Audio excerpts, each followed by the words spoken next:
Good evening, everyone, and good morning in Europe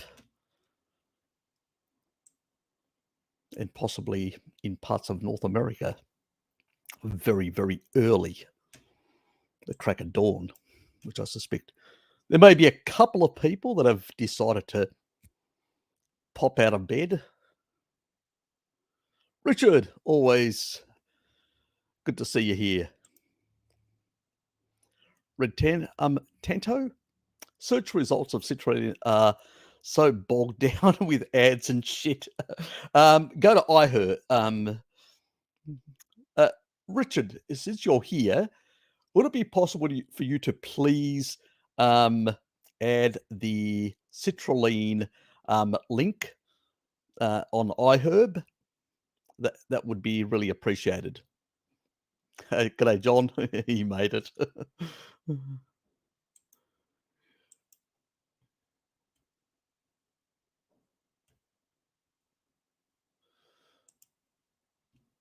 Anyway.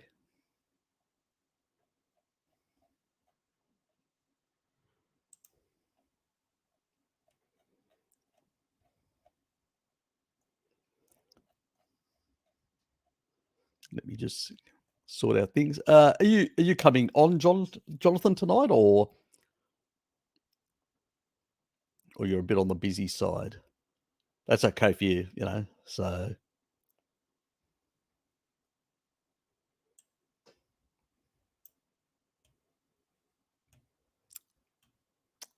anyway. So let's just continue.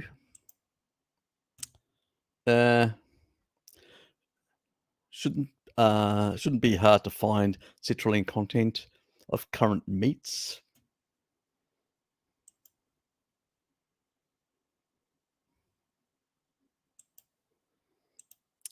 And okay.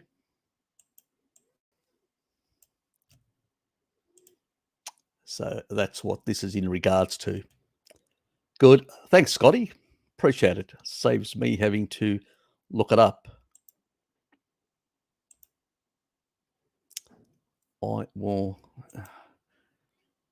wish it would default to the screen type. Anyway, appreciate it, Scott. Let's just zoom this up.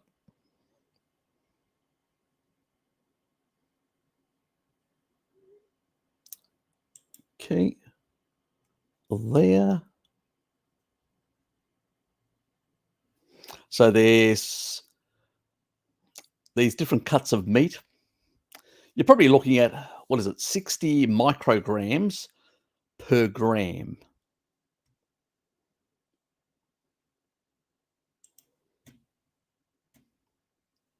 This is of dry weight. Balls. What's I'm trying to remember now? Meat. Weight of meat. That's dry weight.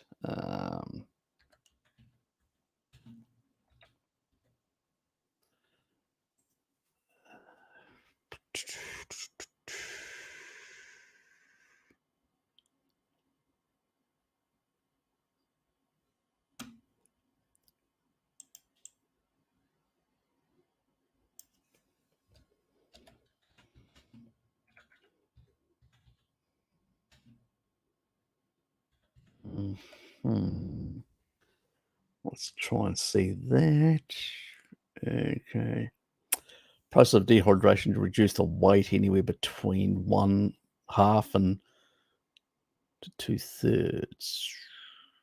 Okay, so dry, they probably mean about, so it'd be about 1/3. So if it's 1/3, that means 3 grams to an actual gram. So that's 20 then for actual steak, times, let's say, ounces, 3 ounces.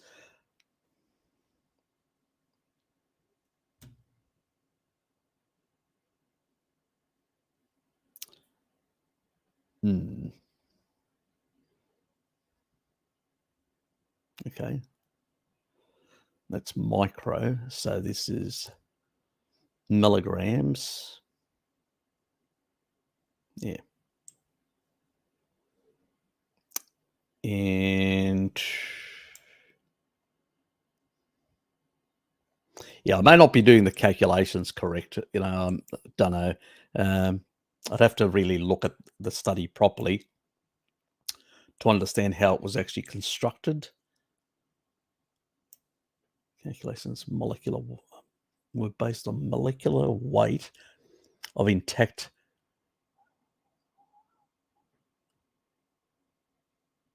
small peptides. So they're just looking at, they're just looking at the protein part. Oh, friggin' hell, that complicates things. Yeah, look, I'm not going to play around trying to work out the calculations in that regard, but these are the quantities. There's also, do they have in the other? Yeah. Look, you're not going to find massive amounts.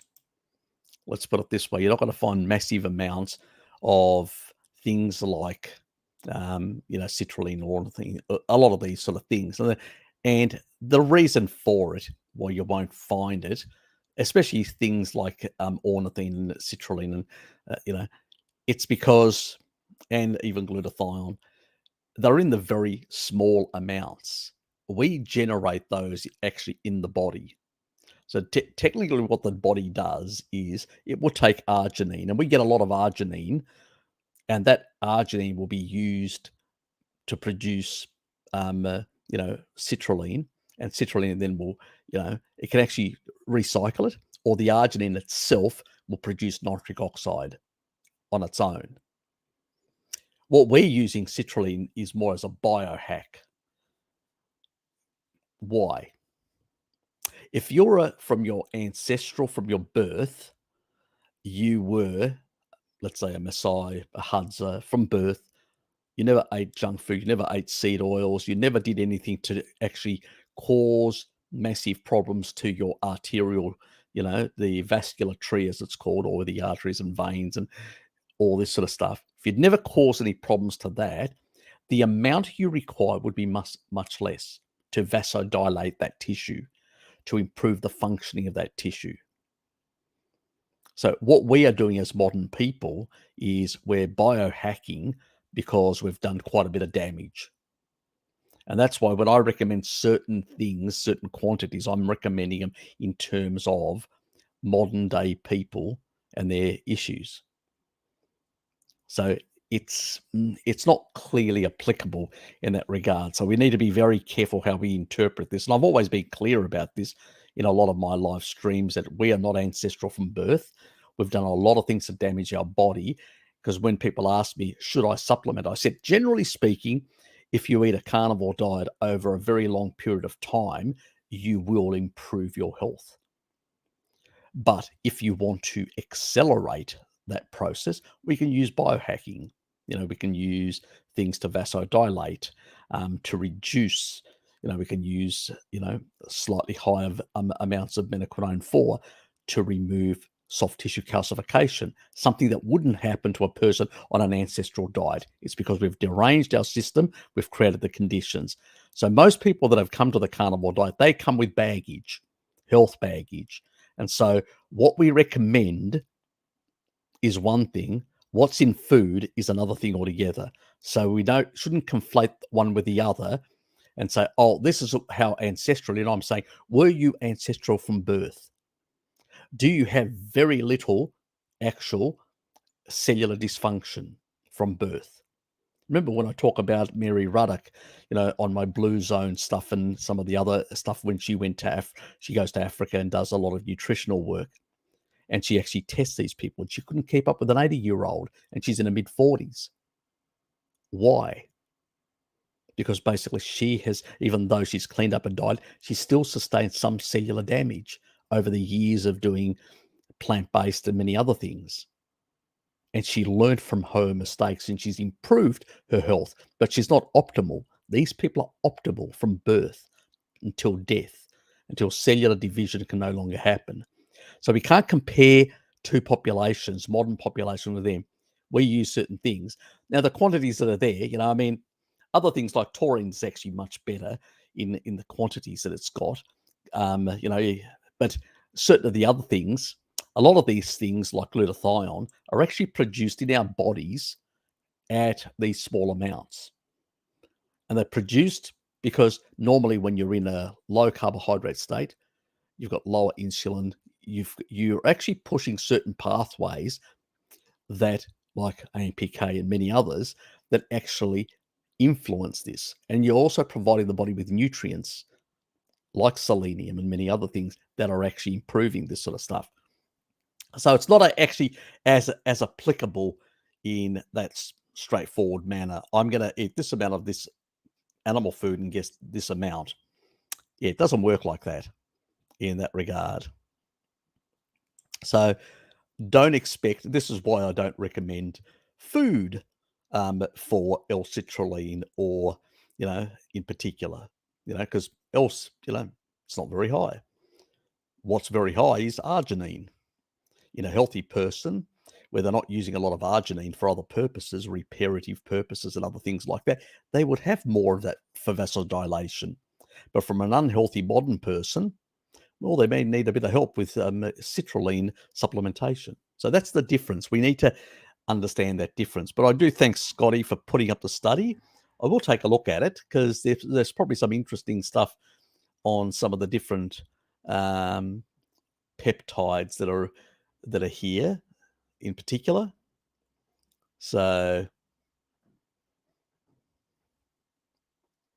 and I know that, just to clarify things, when they say amino acids here, taurine is not an amino acid, it's a peptide. And the reason for that is it's a sulfonic acid with some aminos attached to it. Okay? That's why we call it a sulfur amino acid, but it's not a structural material, is what I'm trying to say. Anyway, but thanks for that, Scotty. I will look into that and see whether there's any value that I can derive from that study for purposes of just, looking at what requirements and what quantities may help me refine certain things. So I do appreciate it. Thanks, mate. Hello again. Priscello, I saw you. Did I see you earlier? I think I did. Do you sleep? Yes, 2 minutes. Did you get enough sleep, Lost Dragonflyers?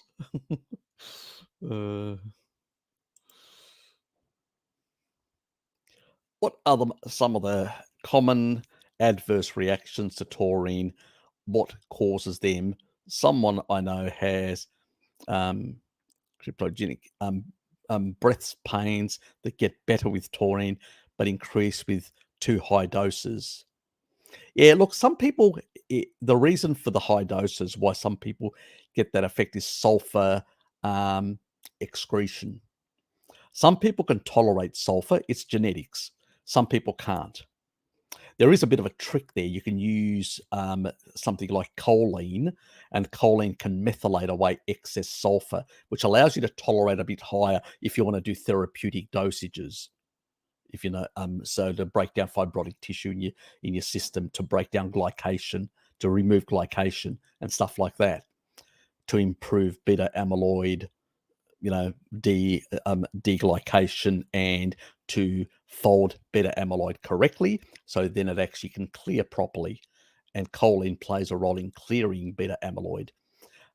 So some people have genetics. I'm one of them that basically can't clear choline properly. Can't synthesize choline properly endogenously and needs far more. So that's another issue. Han Chinese, 76% of them have really good endogenous capacity. So they had a lot of, let's say, animal food restrictions through their history, which has caused these genetic changes. So there's a whole lot of reasons in the last couple of thousand years. For taurine, on the other hand, we're looking at taurine, for most people, not an issue.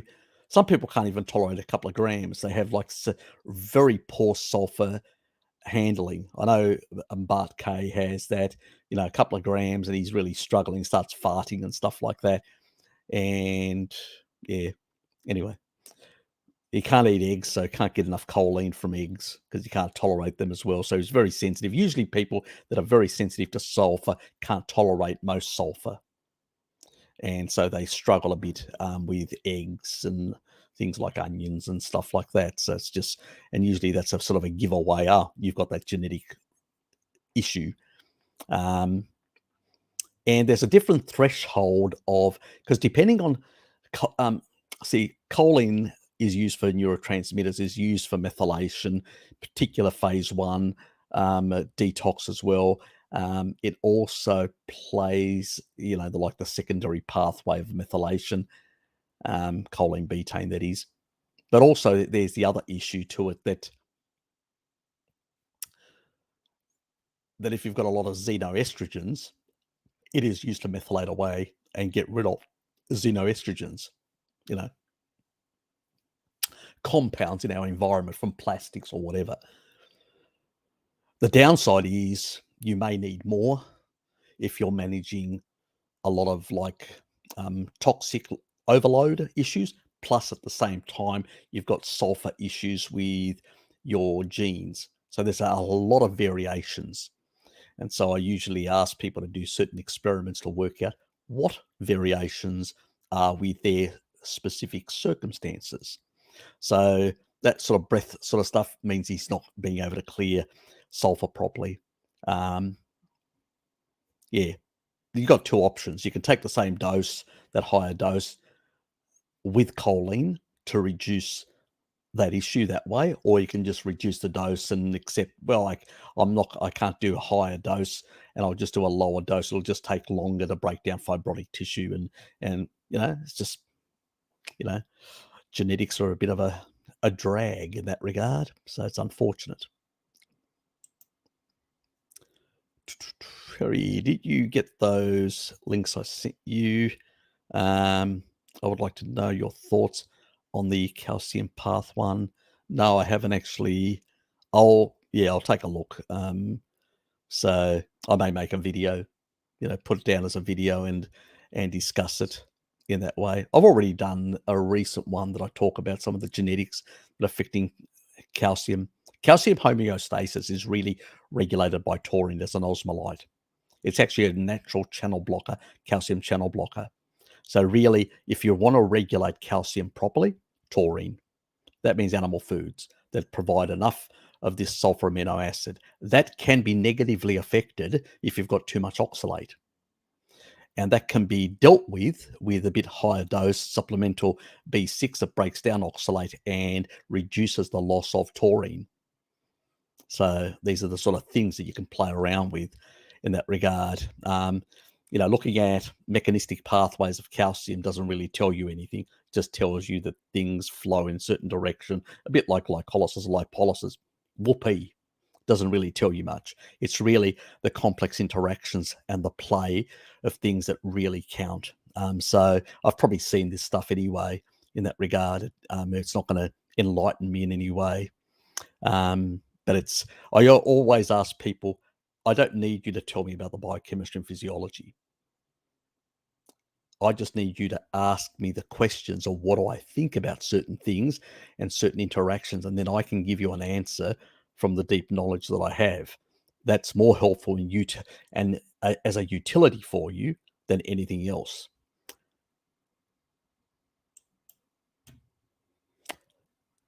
Jonathan, mate. Okay, fair enough.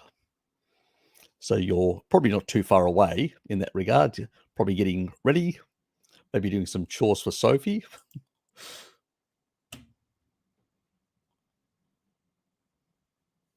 So he's seen that one.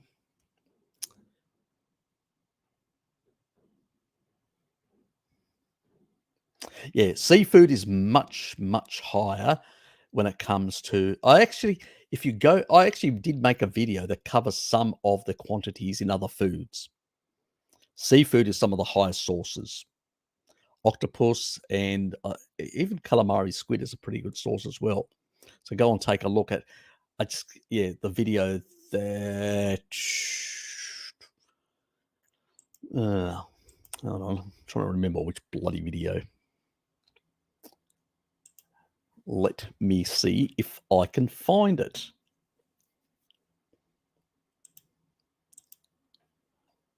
Oops, don't do that.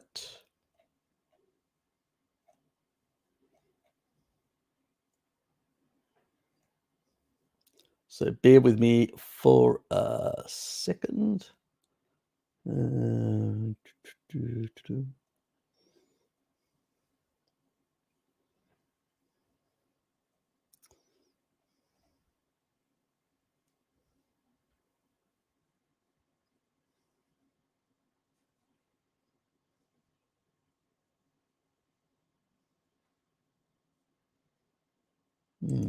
I'm not sure whether it's that one. Hold on. I know. I've got a touring playlist. I'll go to that. Makes it easy. Why complicate life, Harry? Why complicate life? Okay.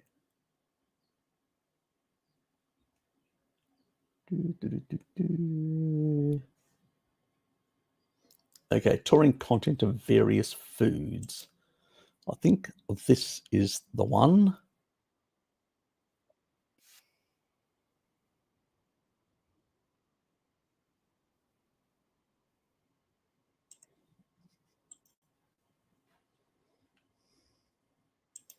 Yeah, this is the one. And I'll put the playlist in there.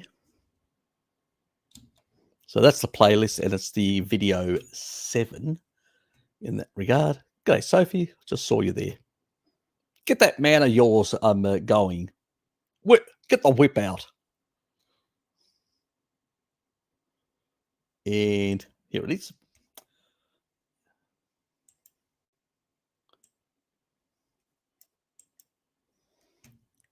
So there's, and that other one is the vegan versus, there's 2.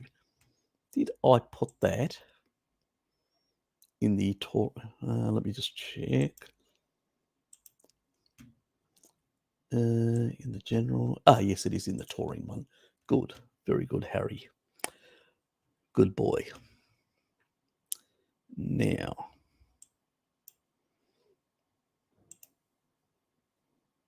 and share.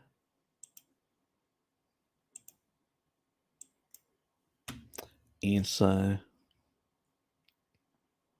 extract.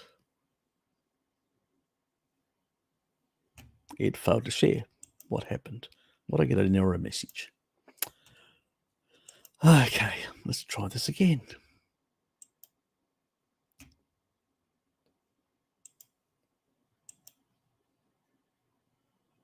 Okay, that worked.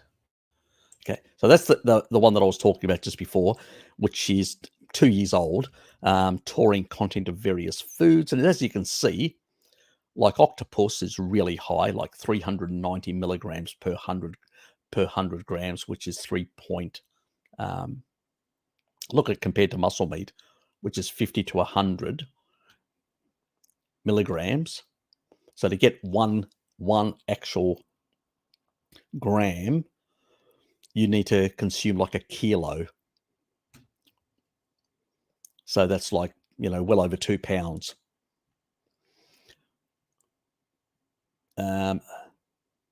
Lamb cooked is lower than lamb uncooked. It's, it varies. There are some foods that actually go the other way. Don't ask me why in that regard. But things like tuna, very high, as you can see, 332. I also do consume tuna because tuna is also good for things like niacin and thiamine and stuff like that. So they're good sources of some of those other important B vitamins, which are important for energy production. So Yeah, and so that sort of, yeah. Anyway. And you can actually see the difference here, like oysters are off the show. So you can see all these down here, different parts, meats, so beef, lamb, pork, chicken, and milk. And it depends on the cuts of the animal that you're looking at. So in this case, pork is looking better than beef, compared to this study, where it's the other way around. No, sorry. It's not much difference. Where there it actually seems like it's a bit more. So, and then some of the fish is a bit better. Yellow sea bream is a bit better. But when you go to the crustaceans or the shellfish and stuff like that, I mean, obviously prawn, octopus, and cuttlefish are pretty good. Look at the scallops. Scallops are just, that's 100, we're talking about now, these ones are 100 grams. Just 100 grams, which is 3.53 ounces, 3.5 ounces. And so look at this, you're getting nearly 1.2 grams, 1,200 milligrams, so 1.2 grams of taurine in just a serving of oysters.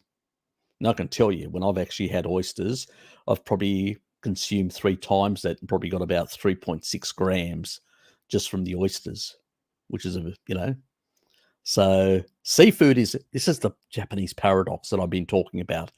Japanese consume a lot of seafood. They get a lot of taurine in their diet. It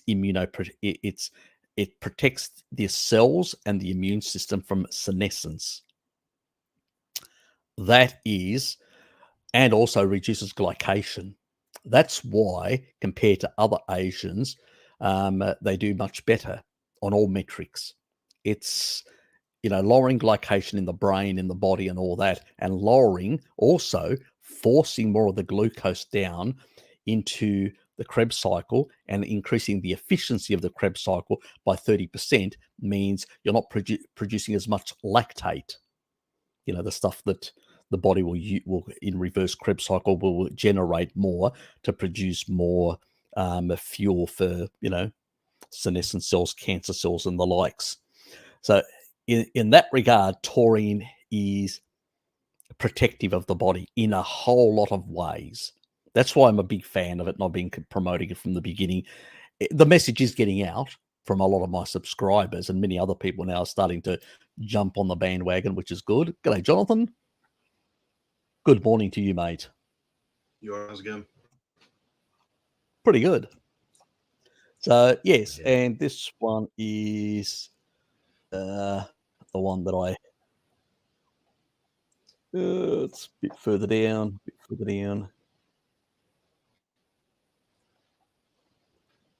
40 bloody. I didn't realise it made so many videos on this. Oh, well.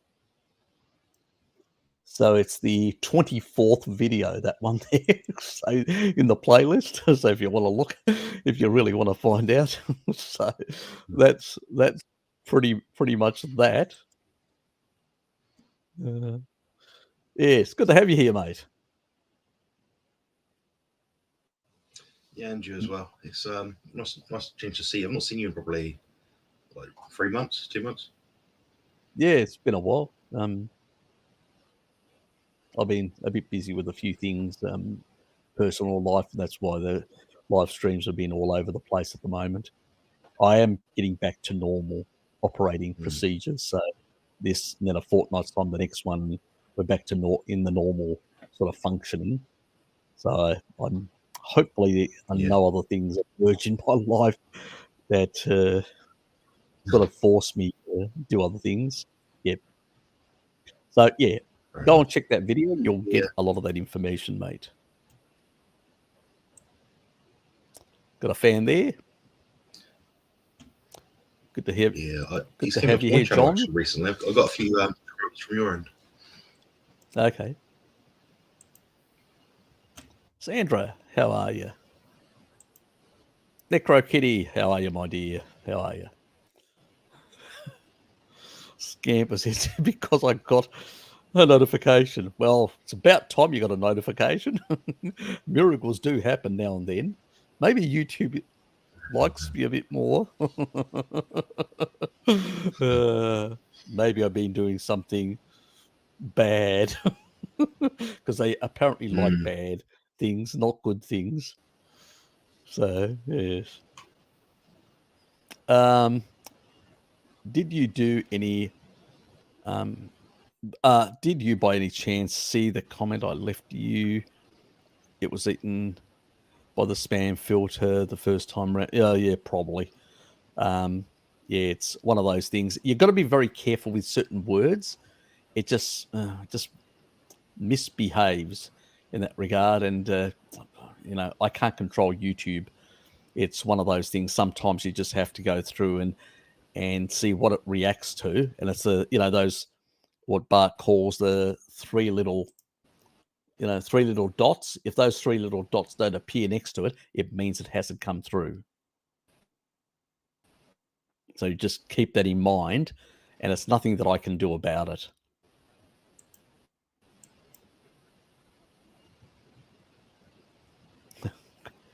That's okay, John. Bullet, how are you? Now, we've been having some problems with StreamYard. I had really horrendous problems earlier today with StreamYard. It's not too bad at the moment, but I think Jonathan may be having some issues at his end. Are you having some issues at your end with StreamYard? Nope. Okay. Yeah, it keeps pausing on this end as well, so you'll think they're still. Yeah, I can see you pausing at this end, but I'm not pausing. I think so I'm not having any issues. Yeah. One thing that I did notice, I played around. I went back into the StreamYard thing and did a sort of a dummy thing for myself and all that. And I noticed I put a background and it was struggling with the background. I don't know what they've been doing. They've been doing a number of upgrades to the system, and I don't know whether that's actually affecting things at the moment. So, good day, Tom. Good day, fellow scurvy non-sufferers. There's always one in the family, isn't there?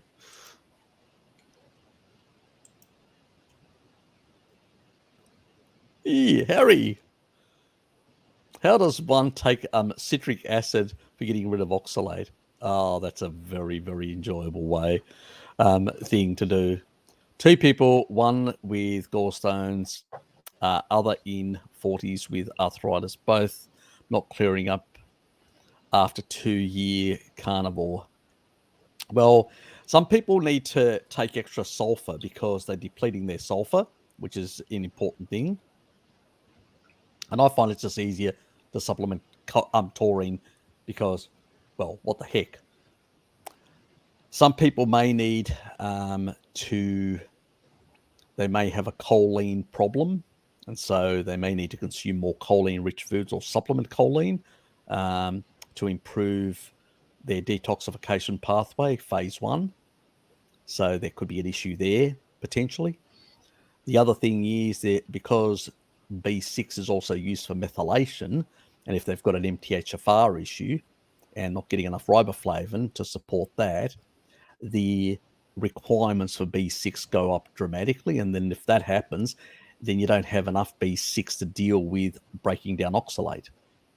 So it's sort of a vicious cycle. I usually get people taurine, choline, and B6 to supplement because I have no idea without genetically testing these people or going through a whole raft of things. It's just easy just to give them all 3 and just say, go with it. It sort of simplifies the approach. Yeah, it's good, but get them on choline and get them on just simple choline. It doesn't have to be not any specific type. Because we're only looking at the methylation pathway. We're not looking at brain stuff or whatever. And pretty much a B6 supplement. Very important because I don't know what their methylation status is to be able to, And as long as they're getting, and if they're not eating, let's say, sufficient protein, they may not be getting enough or drinking some dairy, like milk. I've got my milk here as well for tonight. Not getting enough of that sort of stuff. Like that one glass there has got nearly about 92%, I think it is, of the riboflavin that I require for the day.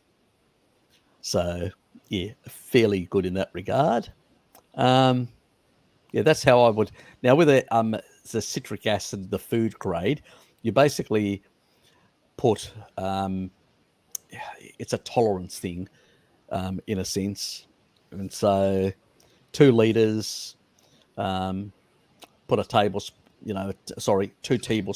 2 teaspoons in 2 liters, shake it all up and just drink it through the day. So 2 teaspoons in 2 liters. Now, some people have told me they can't tolerate it, they don't like it, they prefer lemon juice. And then I've sort of said, okay, if you can't tolerate it, there's another option, getting something like erythritol and putting something like that to create a sort of a sweet and sour taste, which is more palatable for people. So yeah, these are options to try. Any ideas, Jonathan, yourself? I mean, I've got some citric acid here, and I've been using occasionally like half a teaspoon twice a day. But I like the stuff you mentioned earlier about getting the taurine in. Glass of milk upregulate the detoxification pathways. That seems to do it. I've been doing the MSM recently that you recommended for quite a while now, and that's actually helping to heal up my skin, I think. So. Yeah, it does. It really is good for. It's actually even better than taurine for collagen in the body. So for keratin binding, it's much better. Hair, nails, skin, all these sort of things. It seems to do much better.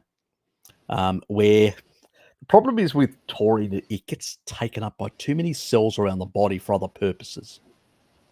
And so it tends to be taken up for regulatory roles, for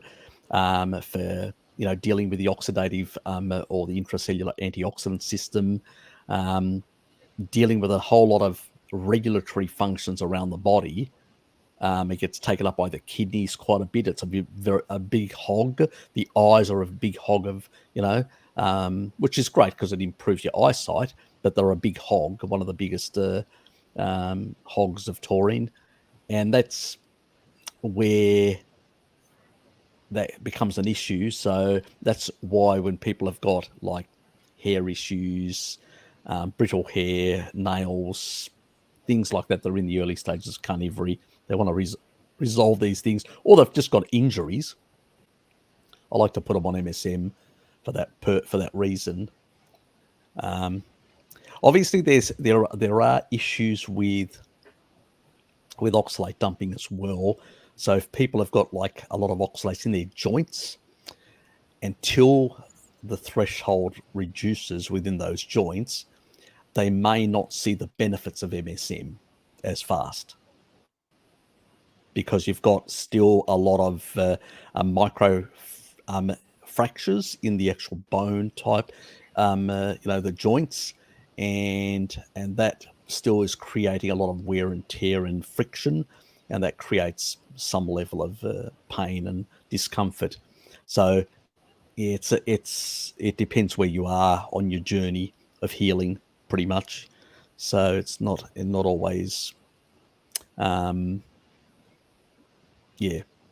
it's hard. I understand.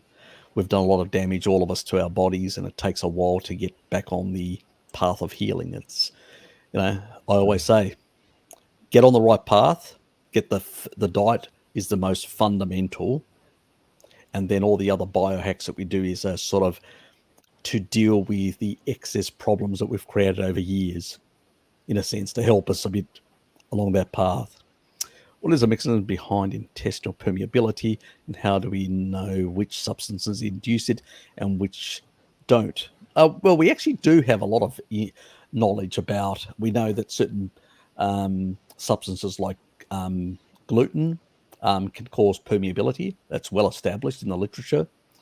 There are some viruses that can actually cause it. There are some bacteria that can cause it, pathogenic ones. So they can eat away the mucosal sort of protection in that regard. And there's also a number of other substances in foods, like lectins in particular, certain compounds that humans don't tolerate, and also environmental stuff, environmental toxins that can also, because remember, our gut is our inner skin. So things can get through that inner skin and can actually affect it in negative ways. So, the things that the big ones are to resolve a lot of these issues, especially with permeability. The two big ones are having a good vitamin D status. It forces junctions tight. And the other one is taurine, that also helps in tight junctions, but in a slightly different way. It's regulating certain enzymatic systems in the body. It also is reducing matrix metalloproteinase, which is another thing that requires to be regulated by fat-soluble vitamins, like in particular vitamin D and retinol. But also taurine actually has like a suppressive role on matrix metalloproteinase as well. It sort of lowers the threshold from being overexpressed. Okay. Yeah, that's good advice, I think. Like you made a good point as well about obviously it's not just the food that you put into your gut. Just give me a sec. I'll be back in a sec. I think there's somebody at the door. I'll be back. Yeah, so Harry made a good point about it not just being the stuff that you're putting into your gut, but also the environment around you. So if like you're spraying a load of deodorant around you and you're absorbing that into your skin, if that's going into your body, that's going to have to come out at some point. It doesn't just like fall out. So a lot of the time it will get into your bloodstream, perhaps perfumes, sprays, anything really. Then it will go into your body through your gut effectively to be excreted, because these things have to have certain means to be detoxed from the body. It doesn't just fall out, like I said. And as well, actually, probably the worst thing for me that I probably have in my regime ever is when I use over-the-counter painkillers, so like paracetamol and ibuprofen. They seem to really mess me up, so I try to avoid using them as much as humanly possible. I know it's actually net negative, so I might use paracetamol sometimes for like my hip pain or back pain, but then I'll notice that the days after that I feel like I'm a bit behind in my recovery, so I really strongly try to avoid using those. The taurine as well does seem to regulate a lot of the pH. That means you're less likely to be susceptible to the what do you call it? Sorry, it's quite early here. I haven't slept at all last night. So what does it do? I'm trying to think now. Yeah, it regulates the pH, so you're going to have a better barrier or immune response to different pathogens that you're putting into your body. So it might be that you're not going to get the same reaction from a drug versus not. I believe they've used actually taurine to help reduce hepatic load, so load to the liver. So that might be a useful thing as well. All these things work downstream, and they often start in the gut. So you got to look at it that way. And I'd say, in terms of like long-term health, it's not the only thing to look at. I'd also be looking at just getting your mitochondria to a state where they can fight off issues. It's like the battery of your body, the cells of your body. So you got to upregulate those pathways. The wording's terrible this morning. You got to upregulate those mechanisms so that your body can tolerate and deal with infringements you put upon it. So you can't always be perfect. Like right here, I've got some Pepsi Max Cherry because it's the only drink I've got upstairs with me right now, without having to go downstairs and go and get a glass of milk. So I'm going to drink my Pepsi Max. Yeah.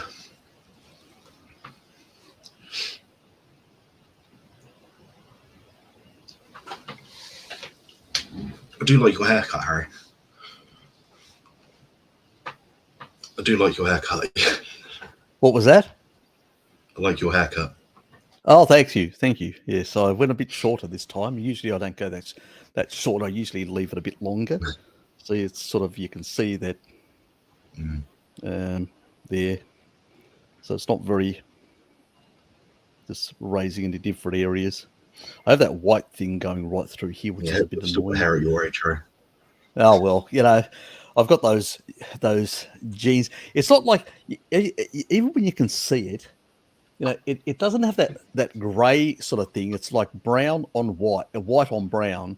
It's just because of that photo, those genes that I've shown before, my 23andMe, that just discolor. And I've been noticed recently some of the actual, these sides on the top have become a bit darker again because I've been wearing hat when I've been outdoors a bit more often. And I've noticed it's sort of coming back, and I'm going, yeah, but I don't like wearing hats. It's just, I'm sort of, I don't know, vanity. I don't know. Well, I think we all struggle with things. I think we all struggle with those things. Oh, well, friggin' genetics. My mum, she was lily white, her hair completely, mid-30s. So it wasn't grey, it was just white. Have you ever seen that blonde white, where it's really just, really, you look at it and you go, is that blonde or is that white? My granddad was like that, yeah. Yeah, you completely lose all pigment in your hair because of those genetics. My cousins on my mother's side, both of them, they went, pretty much lost a lot of their colour in their hair in their mid-30s. So my sisters in their late 30s, they put colouring, and I know they do. And they sort of, oh, you don't. How the hell do you basically maintain? And I go, oh, I don't know. Maybe it's what I'm eating that's playing a role. That's holding back the genetic predisposition. So. MSM does seem to be helping me, though. I mean, I've not got a great head of hair, but I think it has slowed it down a bit, and it's growing back, like, perhaps can't tell, but it's like thicker, like darker maybe. Yeah, your hair's thicker, I've noticed, because you were losing some. Yeah, it is actually. Biotin also helps. It's a combination of biotin, MSM, and some of to a lesser extent, the fat soluble vitamins. It's more the amino acids. It's more getting a more protein in as well. And the trick there is that if you actually add more biotin so if you just add protein, yes, you do get some improvement, but if you've got some genetic predisposition, it's not going to prevent that genetic predisposition. Because the nice thing with MSM also reduces peroxidation in the hair as well, and in the follicles. So it actually reduces some of the issues associated with where certain people will produce more peroxidase in their follicles. That's how they lose their hair. In my case, it's a bit different. Well, even though I've got genetics of baldness, and some of my relatives on my father's side either have alopecia. I used to have alopecia, quite severe alopecia. Like that whole middle part was missing a lot of hair in the past. And so that was really annoying, where now it's, as you can see, there's hair through all that sort of stuff, where in the past it was really a problem. And that's why I used to wear a hat all the time to hide the alopecia, in the past. And so, I had a reason. Vanity again. Yeah, my brother actually had a hair transplant, but we've got those genes where your hair basically falls out. So, oh shit! I don't really care that much, but I can see how it annoys someone that always had nice hair. My brother's always had nice hair. He's got thick brown hair, Yeah. Oh, look, fundamentally, I will say that it takes a couple of generations to activate certain gene pathways. It's a bit like, if you take a look at tribal people, you don't find any bald people amongst tribal people. It's a modern scourge of being on plant-based diets for a very long time. And the body is saying, look, we've got now 2-3 generations of people that are not consuming the foods that require to support that tissue.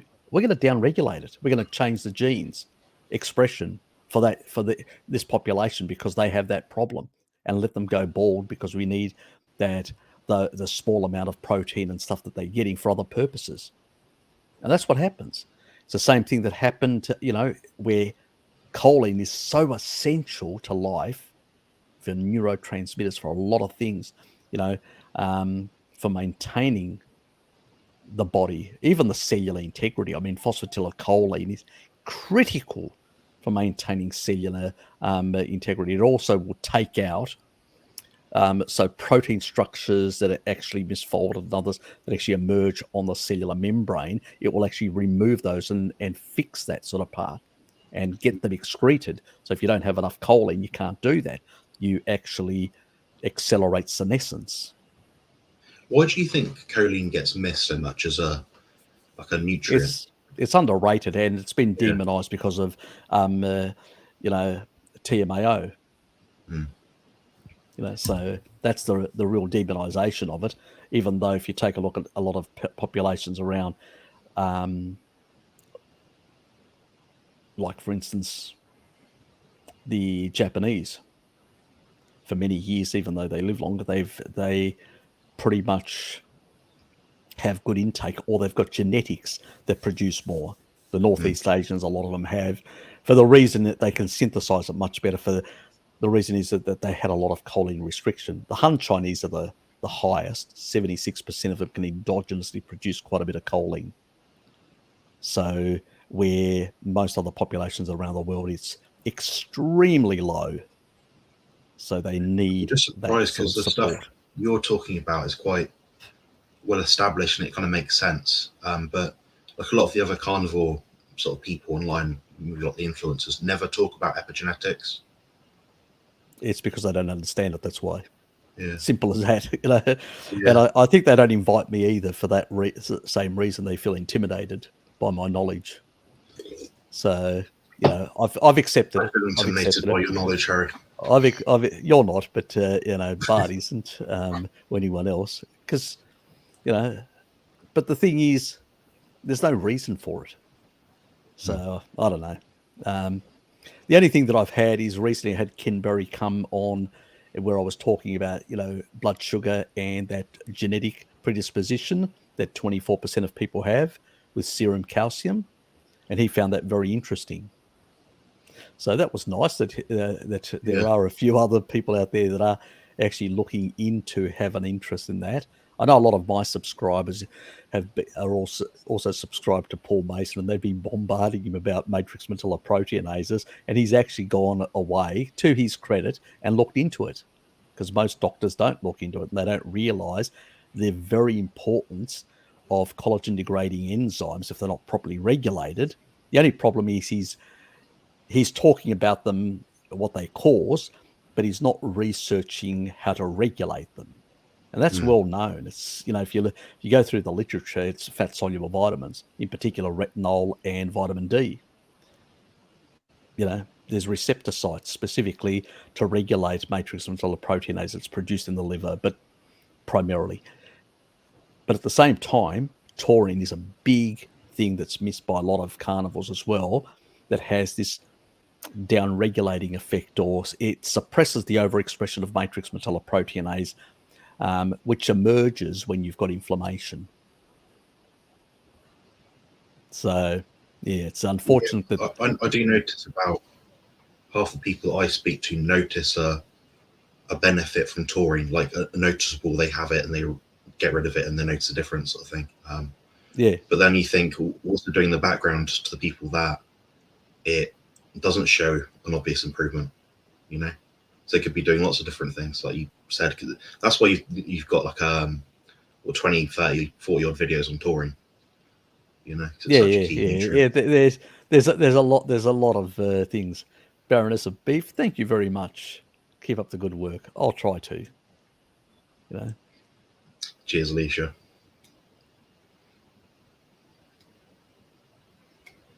Yeah, I mean, we need to tout these. See, in normal historical perspective, and I always try to go back to a historical perspective we need to realize that humanity, for most of its existence, did not have these, deranged lifestyles that caused a lot of problems to their health. And because they didn't have that to cause those severe health problems, our requirement for our certain pathways, the way they worked, were not like way up here. There was somewhere down here. The level of inflammation, the level of problems that we encountered were much lower. Now we're encountering much higher levels. It's a bit like even DHA. A lot of blue light exposure, severe blue light exposure, depletes that. In an environment, an ancestral environment, you would wake up in the morning, you would get that blue light, it would give you that energy in terms of cortisol being upregulated, increasing free fatty acid and glucose through gluconeogenesis, getting you going. And I always say to people, do the experiment. Shut all your windows, be in darkness in the morning, and then wake up in the morning and then try and move around. You feel lethargic. Yeah. You really feel lethargic. You walk out, the moment you walk out the door and get that blue light and that signaling, the circadian signaling, immediately you wake up. You feel energized. It's the cortisol that's gone up and said, you need energy. Oh, you just woke up. You got the signal. And then when you actually, start getting yourself ready, like shit, shower and shave and all that sort of stuff that we do in the mornings in getting ourselves going before work, we can do that faster. I've noticed it myself. So you can be on the best diet in the world if you're not syncing yourself with the earth. And so the biohacks that we use are used specifically because we've done a whole lot of damage, but also we live in an environment that we are causing still certainly there are environmental factors to our derangement. So we need to take those things into account. I think Bart is really good. I like Bart that actually keeps on humming and uffing about earthing, and he's right. Mm. Well, what is an electron donor? It's an antioxidant. So what the hell do you get from earthing on the planet all day? You get free electrons. Mm. That's what you get. You basically also get a negative charge, which actually means your endothelium actually functions, vasodilates better. An actual boost to nitric oxide. You don't even have to buy L-citrulline. Well, unless you want it for other purposes. Or the little blue pills as well. That's it. It's an alternative to the little blue pill, or for just to get a bit more pump. That's it. Anyway, I better start reading some of these questions. John's asking. I'm very grateful to your work. Thank you. I've been carnivore off and on for the past few years, but I've only found you this week. I've learnt more from you in a week than most other carnivore teachers. Oh, thanks, John. Appreciate it. Yes. I don't claim that I know everything. I'll be completely candid and honest about that because none of us do. The research out there is very poor. And I usually will tell my subscribers if I'm extrapolating from certain things, whether I'm speculating or not, or whether I've got good mechanistic basis for what I assert. So that's the way I approach things. If I have better evidence, I may change my opinion on certain subject matters. But I have to have really robust evidence before I do that. I just don't change it on a whim like a lot of people have a tendency of doing because it's fashionable. I don't care about fashion. I'm only interested in what works and what doesn't work. And so you probably notice that's why I call myself No BS, because I just, I'm focused on, I'm a purist, a bit like Bart Kay. I'm purist about the science and how things work. And at the end of the day, if you don't know how things work, how are you going to get better? Yeah, a lot of influencers will just have a hot topic. It'll be have a stick of butter a day or have this or that. It's like, well, how does that affect your biology? They wouldn't be able to tell you. I've asked these people, they can't tell me. That's precisely it. Yeah. So there's a whole lot of nutrients. Yeah, a whole lot of nutrients. Yeah. that are playing a whole lot of biological processes in there, and there are a number of these are cofactors to a whole lot of enzymatic pathways, which they would have no idea about or completely ignorant.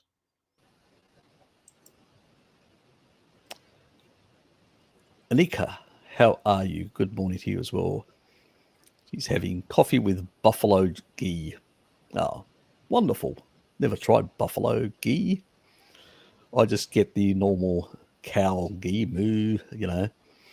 So I get actually, it's from Byron Bay. I get from the local, there's an outlet in Criterion Street in Hobart. They sell this ghee from Byron Bay. It's a very nice, and you know, so I've enjoyed it and used it because it's got a better smoke point compared to butter, obviously. So for certain type of cooking, yeah, I sort of enjoy using it in that regard.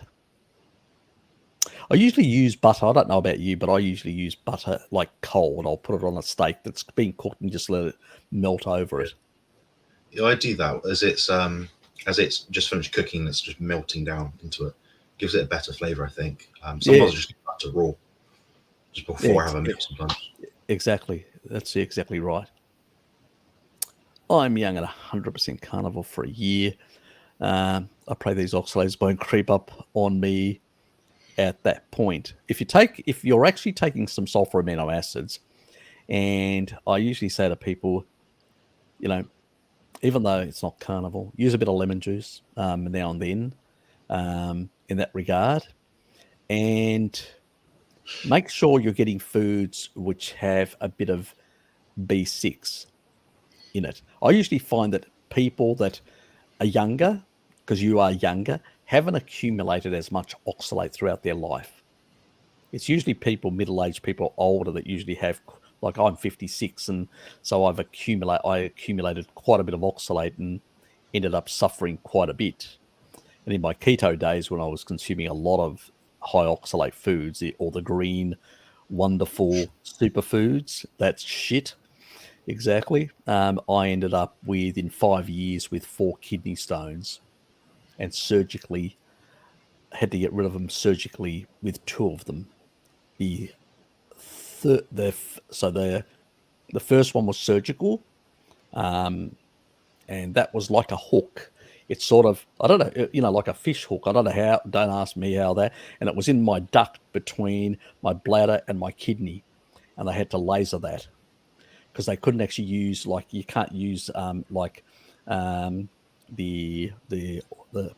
sonic type thing, because to break it up, because it has to be in your kidney to do that. So they had to use the laser, and that was very uncomfortable. And when it came out, they had a stent in there, and you know, and this old nurse, she interrupted the young nurse that wanted to take it out for me. He said, "No, I'll sort out Mr. Serpanos." And I go, "Oh shit!" And I didn't know what was going to happen. I said, "Oh, this is a bit of an anti-climax for me." And then she just ripped it out. God almighty, it's out. Oh, thanks. I know it's out. I felt it. Well. What's that? I had a funny experience like that as well. So I had a kidney stone probably like 2018, 2019. Okay. And what happened was I was working and I was leaning over the counter at the health food shop where I was at. And I was just in so much pain. Like my kidneys are like raging on fire. So like throbbing almost. I know the feeling. I went to the hospital, and so I had this like tall, dark gentleman. I think he was like 6'5", and he's a doctor, and he felt my pubic area, and I just started giggling because his hands were freezing cold, and he's like, "Why are you giggling?" I'm like, "Your hands are freezing cold. What do you expect me to do?"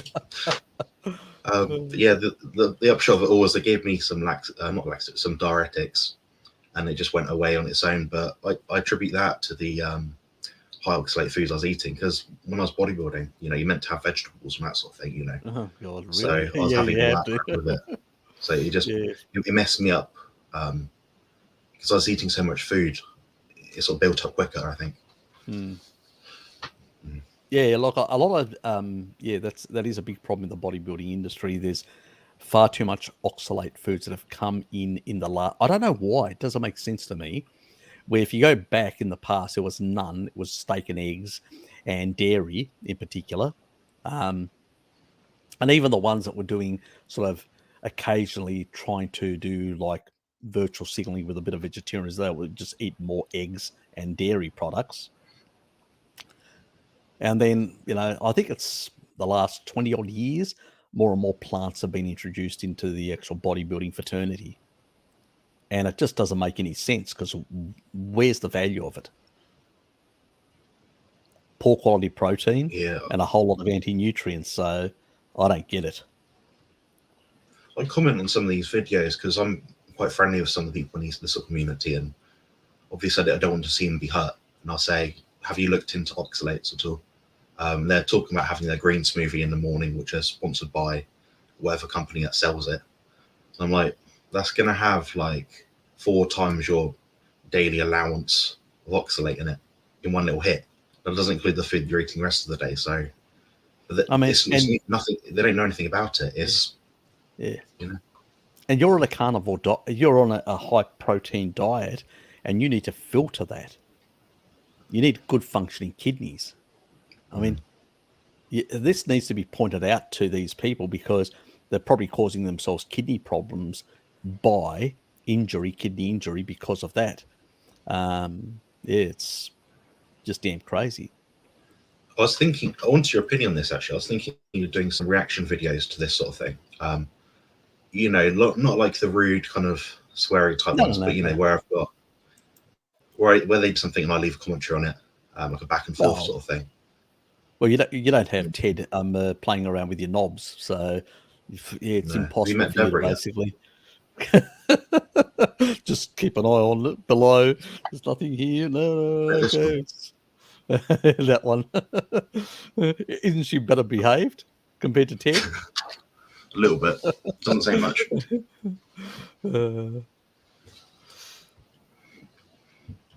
G'day, Sophie.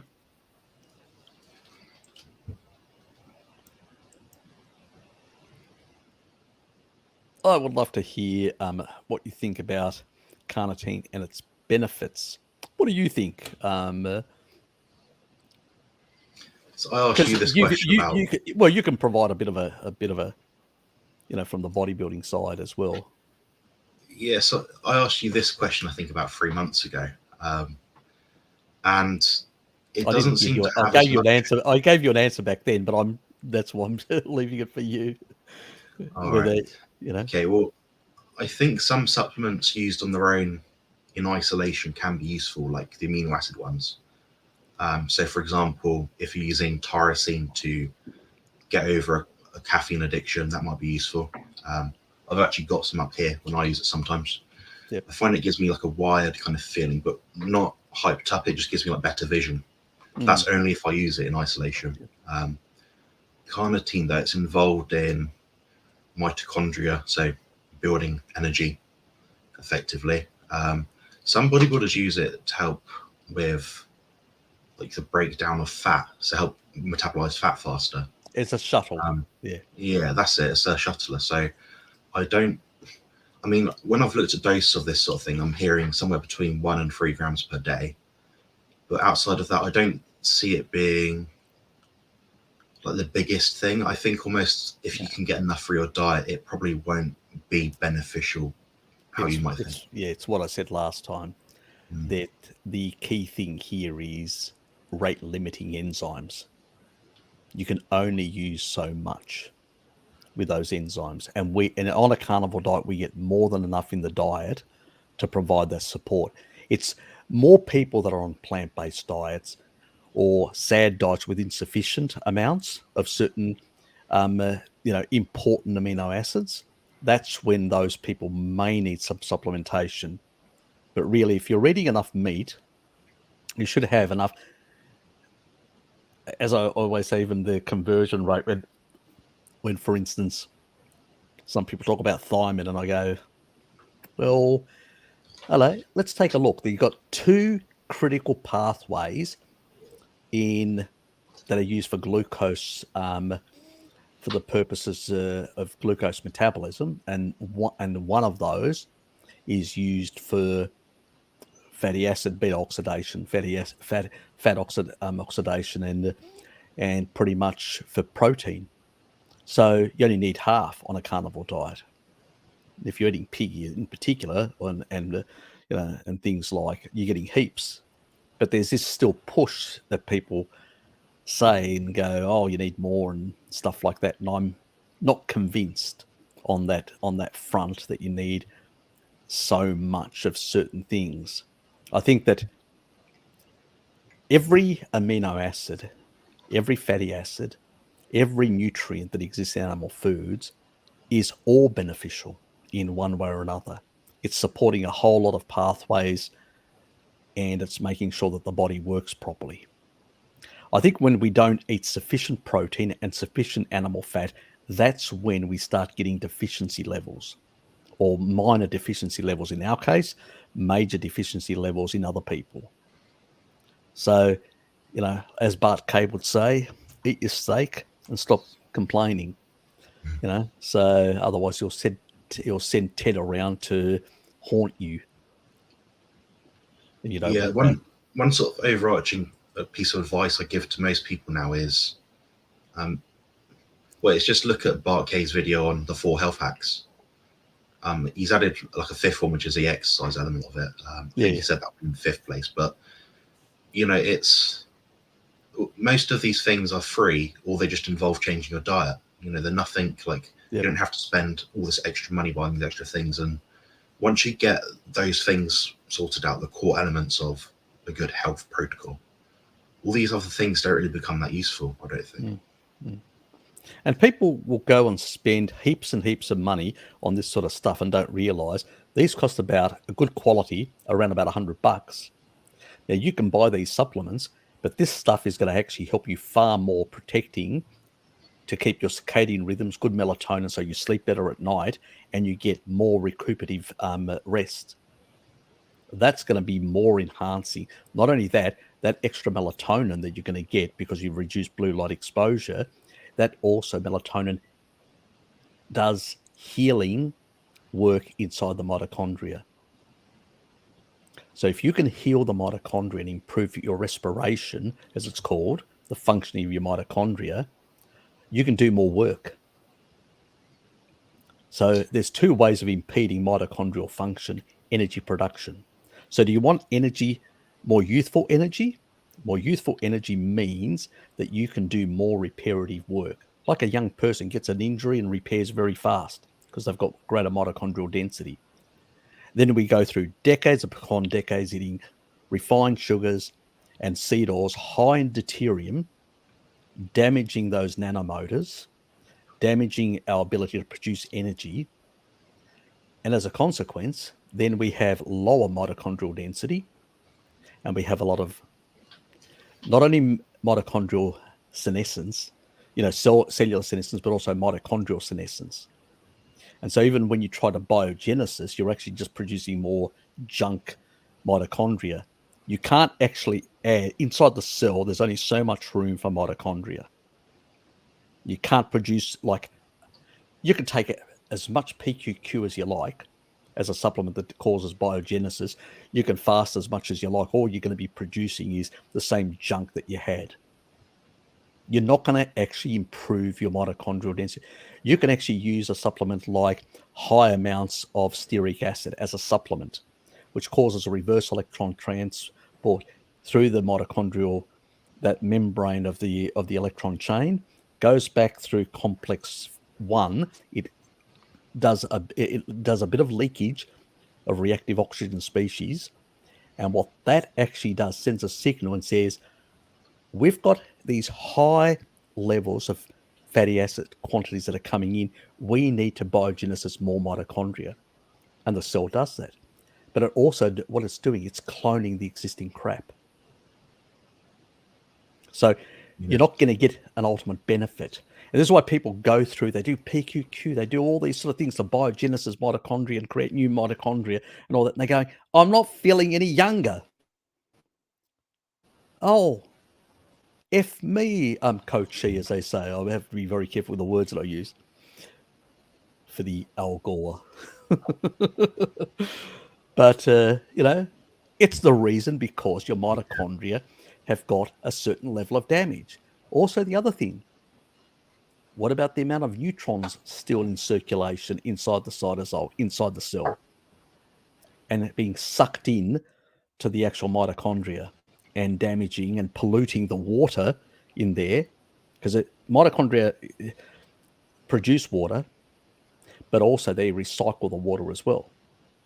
But if you're getting too many, not enough protons, like clear, good quality 1H, or as they call it now, hydrogen 1, they call it.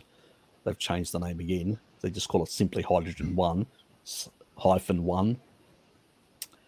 And you end up getting more deuterium, or in 2H, as they call it, because it's double the weight, because of in the nucleus, the extra neutron. And that's the thing that's larger, goes through the nanomotor that's rotating at 9,000 RPM and can slow it down. And if there's too many of those buggers, it can bust them. And you should be between 100 to 130. Animal foods are perfect, around about 115, smack in the middle. Too little, not good for the collagen, because you still need deuterium for collagen. That rigidity creates that rigidity. But on the other hand, you don't want too much, because then the body can't manage. There's enzymes that actually regulate where these things should be. And if you've got too many, they'll end up in the wrong places. If you've got too little, certain places that need them won't get enough. So that's why I say you have to be very careful how you play around. Even with people with cancer, I train them how to basically use deuterium-depleted water so they don't cause themselves collagen derangements. Things have to be very carefully done in the way, and that's why it's probably the only population that I do free consultancies for and try and actually, or do a lot of email replies to, because I prioritize those people, because they are, that life and death thing, so I give a lot of then you give out these 8-hour, whatever it is, YouTube live Q&As like twice a month. Yeah, so I think you give yourself some credit, Harry, I think. Fair enough. Yes, that's true. Maybe Yeah. as some even my work colleagues say, because I find things so easy, I don't value them as much. That's probably it. Other people value them more than I do. So yeah, you're probably right in that regard. Yeah, but really, you have to look after your, those key 4 things that Bart talks about. The sort of the diet being the critical one. The other one, the circadian rhythms, blue light, stuff like that. Getting yourself out there, earthed and stuff. That is really damn important. You can actually buy yourself an earthing wire and just plug it outside and put it, bring it through. Or you can use the sockets on the wall. There are different products out there. You can buy earthing mats, so when you're working, you can just have it on where your mouse is. So you've got the arm sort of resting on that mat to be able to. So there's a whole lot of methods you can use. There's different products out there. Those are the sort of things that we need to do. And exercise is also important, but good sleep is the other one as well. There's a lot of healing that happens with sleep. Yeah, I think these all work together, really, when you think about it. They do.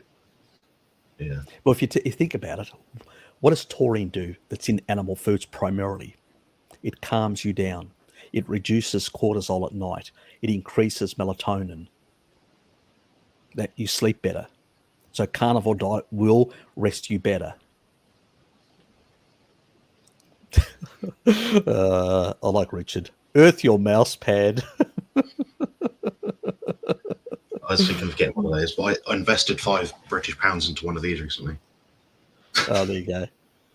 But I need to get onto this earthing thing, because the weather here is like horrible at the moment. It's me going outside, and I don't mind doing it. It's just the practical application of doing these things. That's what I Yeah, need to get off my own arse to do. I know it's difficult even for me, you know. So I get bands. I've actually shown them on one of my live streams. I'm out of them again. I just forgot I have to buy more. And what I do is I put them on my shoe. So I'm looking at an alternative because my office shoes, I'm getting sick and tired. I usually put them on my sneakers. So I use them on my sneakers, and then I'll use them to get to work, and then I'll take the shoes off and just change with my other shoes to walk around the office. So that's, yeah. So, but I'm just sick and tired of doing that. So I may just have to bite the bullet and buy a bit more. But I don't want to actually, it's a bit unsightly. I'm trying to find an alternative for office shoes where it's not going to look really, and you know, you're in a meeting and people ask you, what's that, Harry? You know, I mean, and I don't want to have these conversations with people because then they think, oh God, Harry's a weirdo. You know what I mean? It's sort of, because most people, it's first impressions. They don't think beyond the superficial level. And so, you know, I need to maintain certain credibility at work as well. You just say, oh, I've had, you know, serious heart problems. These health hacks have been indicated as useful, so I'm going to keep doing them so I don't die. Yeah, I could use that. Yeah, that's probably, yeah. Just tell them some bloody thing like that. Yeah, that's true. It's always a bit of an issue with okay, you mean menaquinone 4? Why? For the simple reason,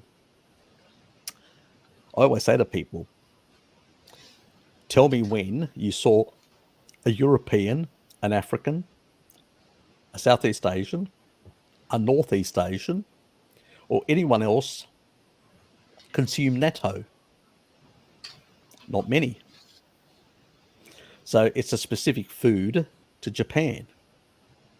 Now, menaquinone 7 does exist also in dairy products like cheeses. Certain bacterial strains will produce it. But guess what happens to menaquinone 7 and vitamin K1?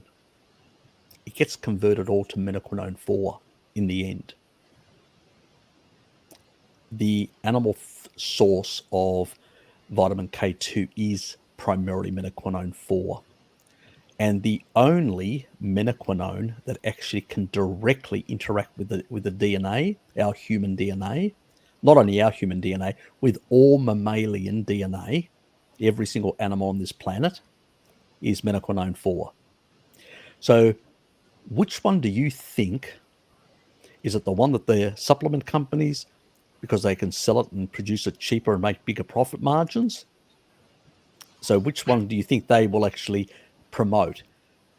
Also, another thing, why are most Japanese and Netherlands, Dutch studies on decalcifying blood vessels all done with menaquinone 4, not done with menaquinone 7?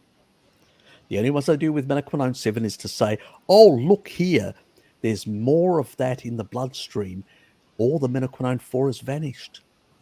So, it must be better because it's saying the strength of the pulse, isn't it? Yeah. See, it's like, would you say the same thing about iron? If there was a lot of free iron, you'd say that's not a good idea. It should be stored if it's not being used. If something's not being used, it should be stored. You want very few things circulating in your bloodstream other than red blood cells and things like that, and the electrolytes and whatever else that should be there. Most other things should be either stored or used by a cell, or being transported by lipoproteins and other proteins that actually have certain transporters, like taurine transporters and whatever else out there. There's a whole lot of transporters and metalloproteins that transport metals, different ions, and all that. So all these different enzymes and different polypeptides that are out there that are doing functions around the body, circulating stuff and moving it around. They got their role, but they're picking up something and then going to a destination, to a lot of cells. you don't have them residing inside the bloodstream for ages. The problem is there's a rate-limiting amount of enzymatic activities to take menaquinones and convert them to menaquinone 4. So it takes a time. That's why menaquinone 7 resides in your blood for longer. Now, we don't know whether that has, on the one hand, yes, for osteocalcin, it can actually activate it. So once fat-soluble vitamins, like retinol and vitamin D, are important elements for the transcription of certain proteins, which have to do with bone, turnover, stuff like that. Now, these that are produced need those cofactors, but at the same time, they need to be activated. And the activating substance is the vitamin K2. So menaquinone 7 can do that. Many of the other menaquinones can do that. Obviously, menaquinone 4 can do that as well. So once they've done that, then they're just in circulation until they basically get converted or cleared. So is there a potential for interaction with the endothelium? I don't know. It's a question mark that's never been researched. It may not be a problem, but it could be. Don't know. There is some anecdotal evidence in some animal models where it shows it could be an issue, but then they sort of blow it off as, oh, it's an animal model, which is true, but still a mammal. I don't know. I put a question mark on it. And I would rather have something like menaquinone 4 that I know the body will suck it up like mad. Every single cell in the body will just suck it up like there's no tomorrow. That's why it doesn't stay there. It's really loved by the body. If it wasn't, it'd be excreted like mad. You'd basically get it in the urine tests, but you don't. It vanishes. It gets uptaken by... What's that? Would you use that, Harry, multiple times per day then if it's got a shorter pulse? Well, it's not the importance about the pulse. I don't worry about that. I actually see it in other terms that the body will take it up to use it for a whole lot of purposes. And it will take it up in the cells. Doesn't necessarily mean it's going to use it immediately in the cells.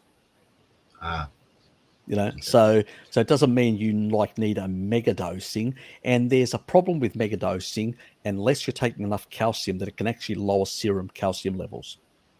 Because it actually goes around and picks up soft tissue calcification, and it actually upregulates a number of enzymes. It helps that actually can go in there and take out calcium. So there are issues with that. A certain level of calcium needs to be regulated by taurine at a certain physiological level. We don't want it going beyond a certain point, but at the same time, it suppresses things like certain viruses that get suppressed by calcium.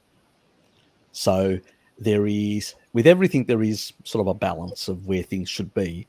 And so I tend to say for most healthy people, 200 micrograms, which most people, if they're not on a poor diet, if they're having some dairy and eating some animal foods like eggs and stuff like that, they should technically get enough. There's probably about in a couple of eggs, you can technically get about 150 to 200 micrograms, which is what those low dose supplements are. So really, do you really need, and meat also has a certain quantity and stuff like that. I need to do, it's one of those videos that I haven't actually done, but for the quantities, but there's ample enough. The higher doses are specific for therapeutic purposes, where I'm actually getting people to eat more dairy, sort of, if they can, or certain foods to get more calcium in while they're doing a decalcifying protocol with cardiovascular issues, so to speak. So it's a different approach, and usually I will try and get some background information. That's why I don't give just a generalized opinion.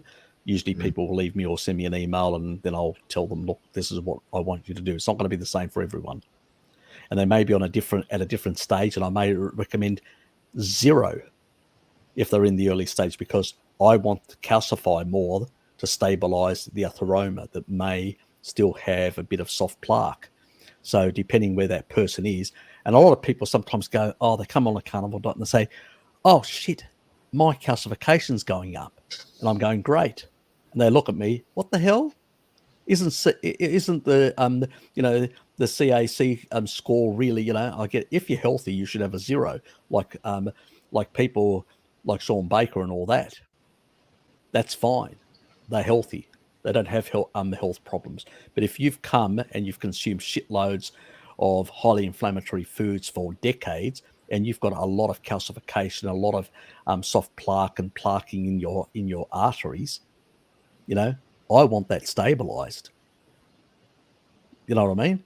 So, you can take like three months of statins and take coenzyme Q10, and that is like a short-term biohack to rapidly calcify, because that's what it does. That's another benefit of statins, even though it's a mitochondrial poison, so we don't want to take it long-term, and it leaves you open for all sorts of health issues.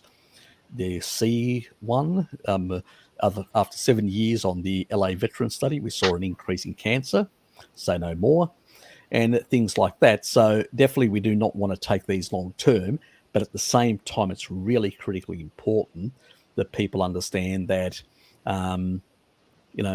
the way we conduct ourselves and use these things, we have to be very careful with the quantities and all that. I don't trust minoquinone 7 at the same level, and maybe the conversion. See, there are certain ethnic groups that can tolerate it much better, like the Japanese. They seem to clear it much quicker out of their system.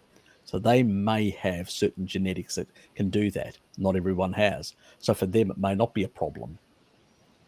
They can convert it quicker to minoquinone 4.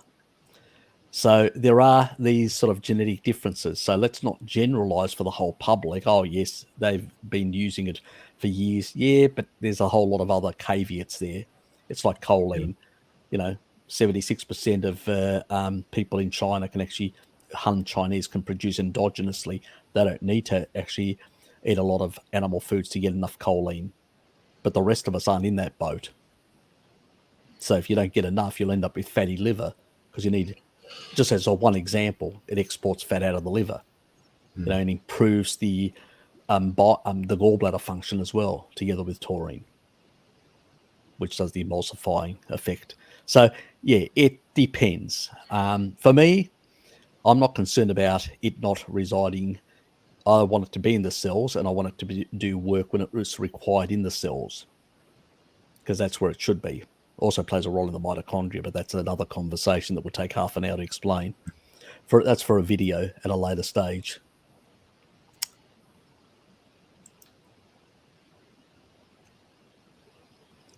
It depends. It really depends on where you are with probiotics, what derangements you have. I wouldn't take, so for instance, if somebody's got SIBO, small intestinal bacterial overgrowth, I'm not going to be encouraging probiotics. The only proviso there is one of them, and that's called, there's a specific strain that I talk about, which is from Sweden, which is a Reuteri that suppresses things like C. diff and a whole lot of other pathogens. And I'll use it there.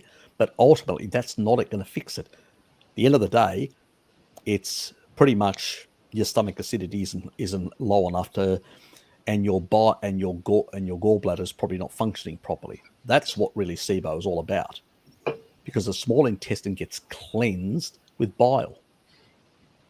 So if you don't have bile salts sufficient because your gallbladder is not functioning, you're not going to cleanse the actual small intestine. That's what bacterial overgrowth is. Not good at, enough, or you're not recycling bile. There's a whole lot of reasons for that. The other part is the stomach. Not enough stomach acid. Oops, more growth coming all the way up. So these are problems. I usually say fix those things if you've got those problems, and then we can look at probiotics and stuff like that.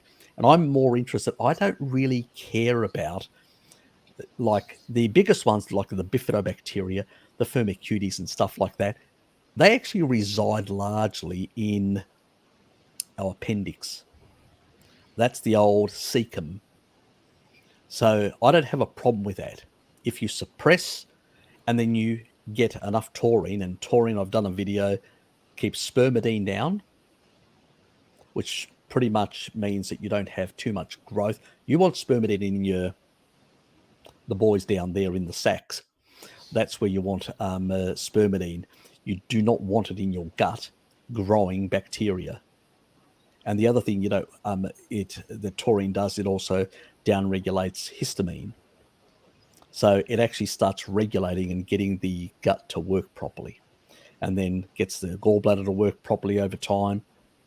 These things then start resolving themselves. And, I'm more where I usually prioritize is the lactobacillus. Most animal foods are very high in lactobacillus strains, the dairy ones, but even the meats and stuff like that, and like cured meats will be high in lactobacillus strains. And these are the stuff we can get them from food. You don't need to buy probiotics. Now you can use probiotics for a small period of time. It's a protocol that I talk about, which is 3 months on B vitamins, certain lactobacillus type broad spectrum, plus vitamin D at 10,000 IUs because the beneficial bacteria, surprise, surprise, also love to have some vitamin D. It helps them. And then they start exchanging and producing B vitamins. And then you don't want any more B vitamins because your gut will be producing, you'll be getting them from the foods you eat, and everybody will be happy. Well, relatively kumbaya as the thing goes.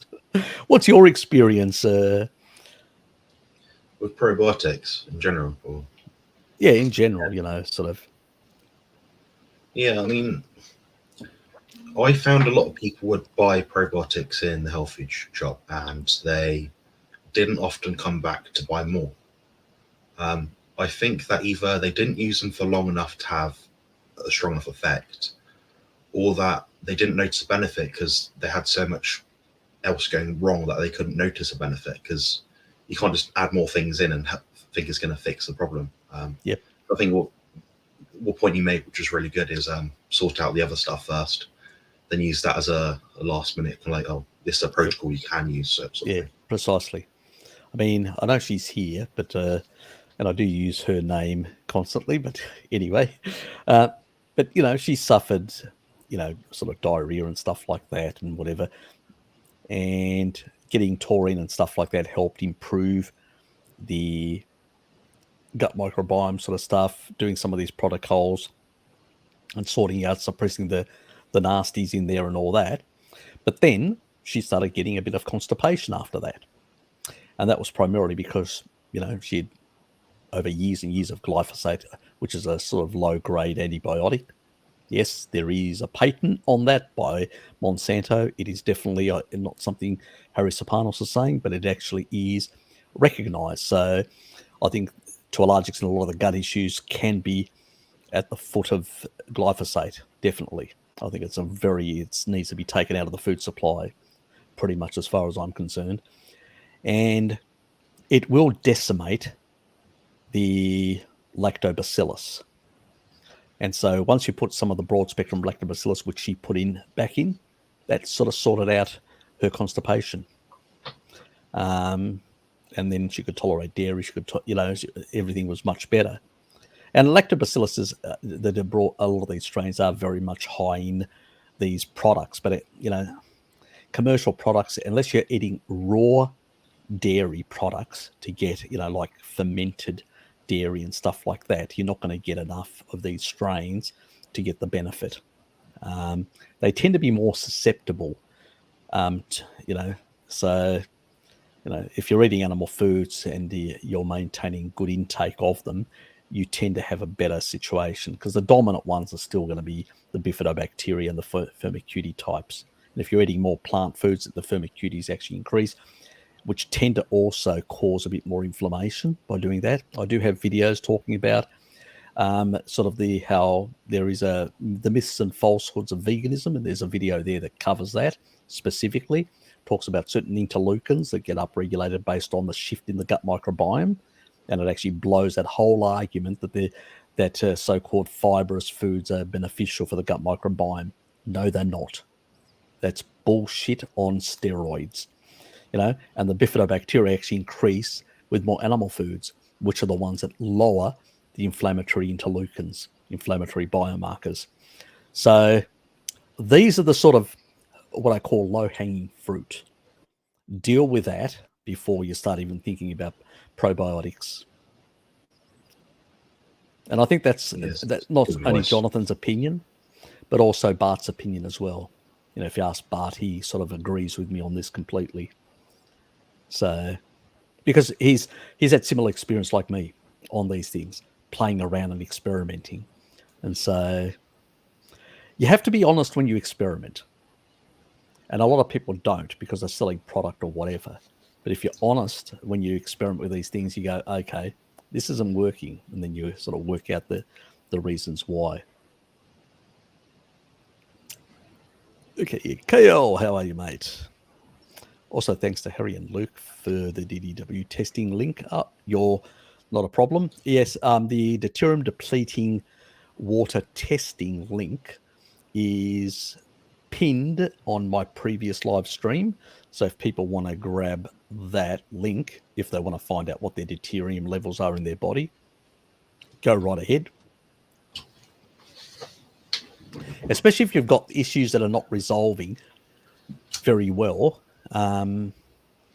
it's probably a good thing to take a look at.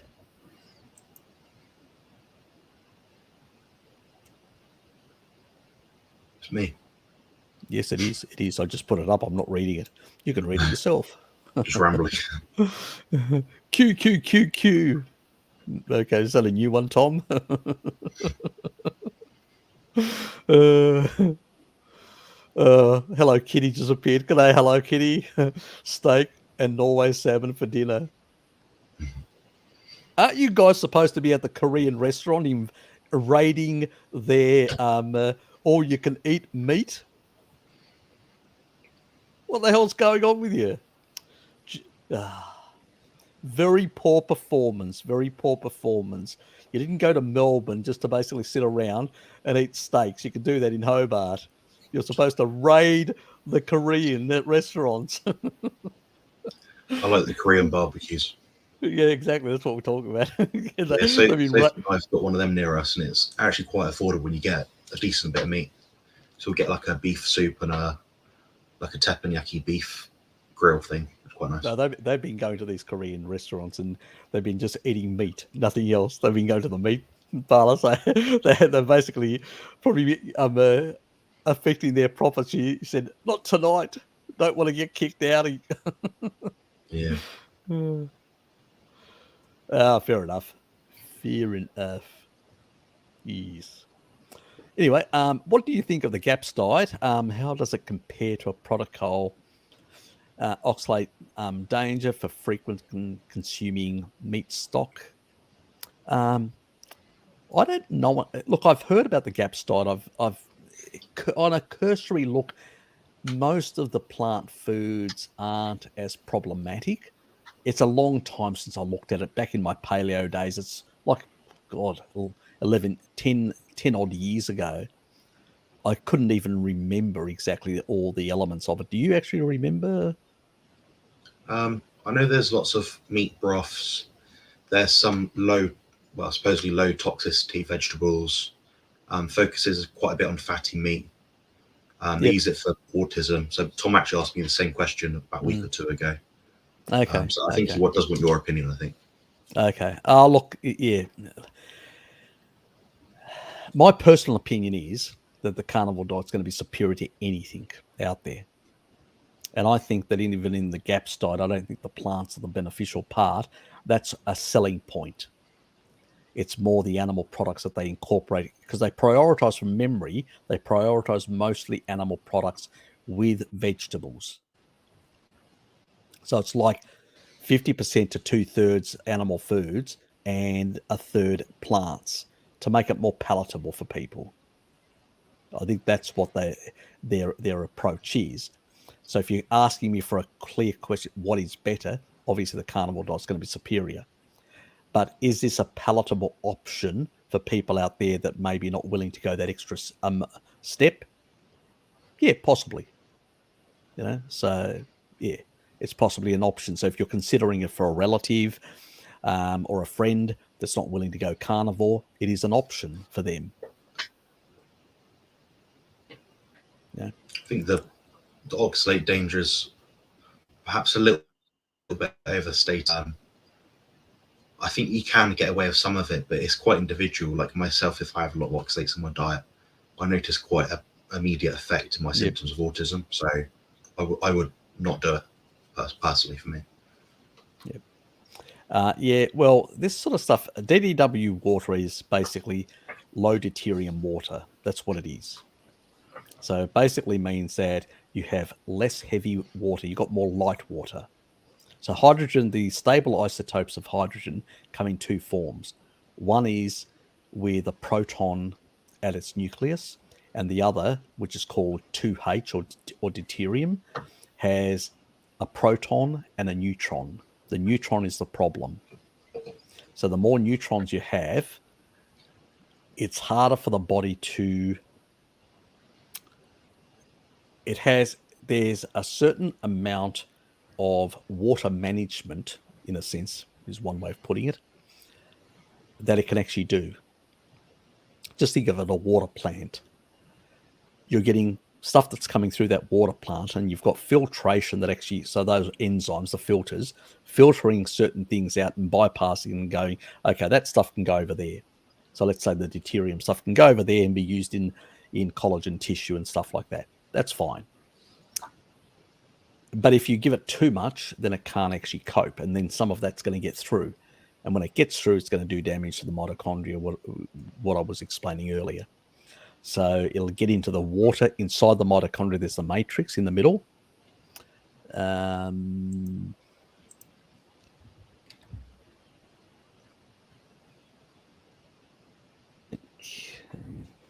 Just bring up an image of the... Yeah, I'm just going to bring up any image. I'm not really fussed about the image that we get. It doesn't have to have all the information. I can explain what each thing is. Yeah. Okay. I need to get back into this stuff. It's been so long since I've looked at all these things properly. Okay, so let's get a nice picture that...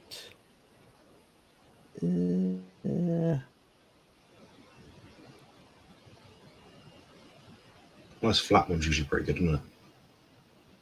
Well, the one on the right, right I'm trying there. to find a really...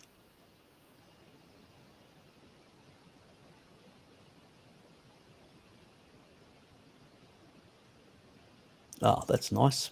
That's a nice one. Okay, so here's this is a really nice one. I like this one. Now, this part in here, that's right through here, this is the matrix, okay? This is where the Krebs cycle resides, or the TCA cycle, okay? That little Ferris wheel that goes around and around, okay? So, and does a whole lot of steps to produce metabolic water. These are the strands of DNA in there. Now, see that? I suspect this is... I'm not sure what it is. Anyway, see those things around here? Like this, these little dots? That's the electron chains. See, there's not one, there's multiple. Every single one of these folds has... And this is what we call the inner mitochondrial sort of membrane area. That's the outer membrane. This is the area where you get the proton gradient. The protons are accumulating and all that. Now, this last step here is where you get there's complex... They shouldn't have had that thing there, but anyway, there's on both sides you've got the electron chain, and at the bottom there, at that little tip area, you've got the complex 5 on both sides, where when you get a good gradient in here, it pressures, there's a sort of a proton gradient, as they call it, and there's a pressure that's actually exerted to push it and then into those nanomotors, and they are sitting there on the membrane, and they're basically sucking through these protons, and you don't want neutrons in there because they slow down the nanomotors, and if there's too many neutrons, they bust the wheel, the gears, not the gears, just think of it, it's like a turbine, and those blades get busted or slowed down if there's too much, they get busted. So just think it in that terms. And so, and they're moving at a very high speed, 9,000 RPM. So that's what's basically happening if that sort of, you get that effect. Is that big enough? Hold on. A bit bigger if you can make it, yeah. Huh. Oh.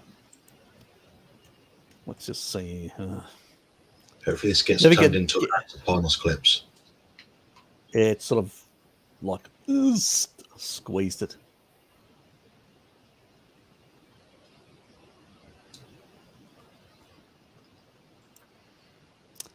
Okay, so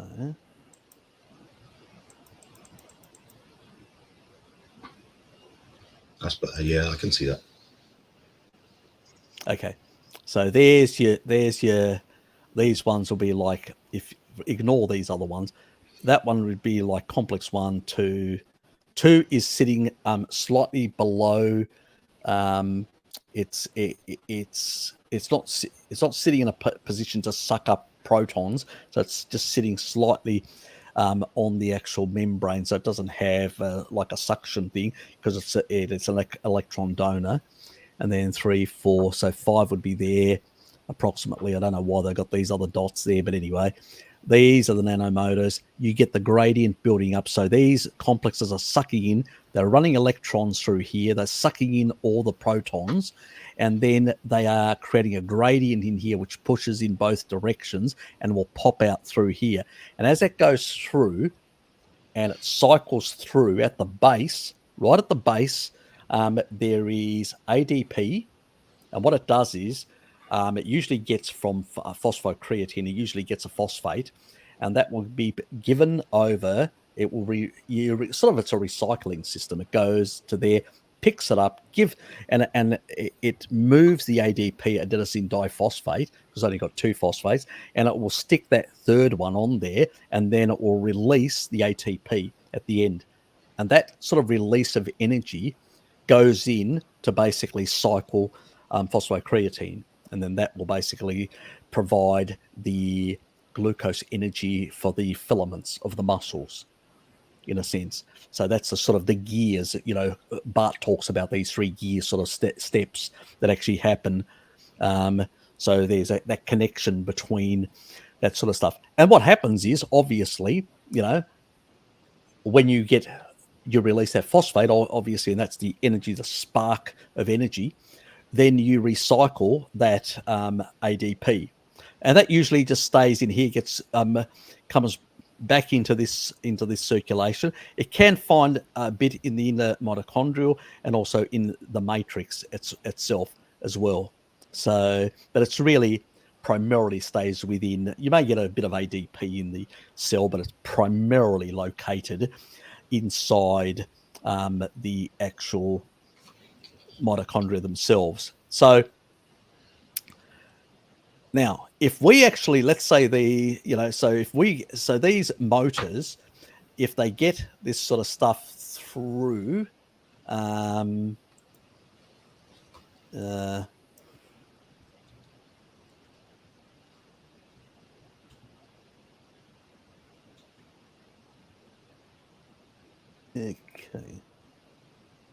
Oh, images. Trying to sell you stuff, Harry. Oops. That's it. They're trying to sell me stuff always. Isn't that we know you. We know what you. So, are we going to get the images? For advertisement.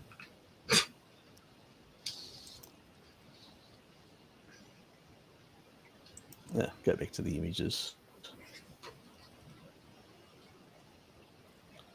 mean, complex see the 5 images in cells here. or something. Mitochondria. And what is it giving me? A whole lot of advertising stuff. Freaking hell. There you go. Something. Okay, that doesn't look too bad.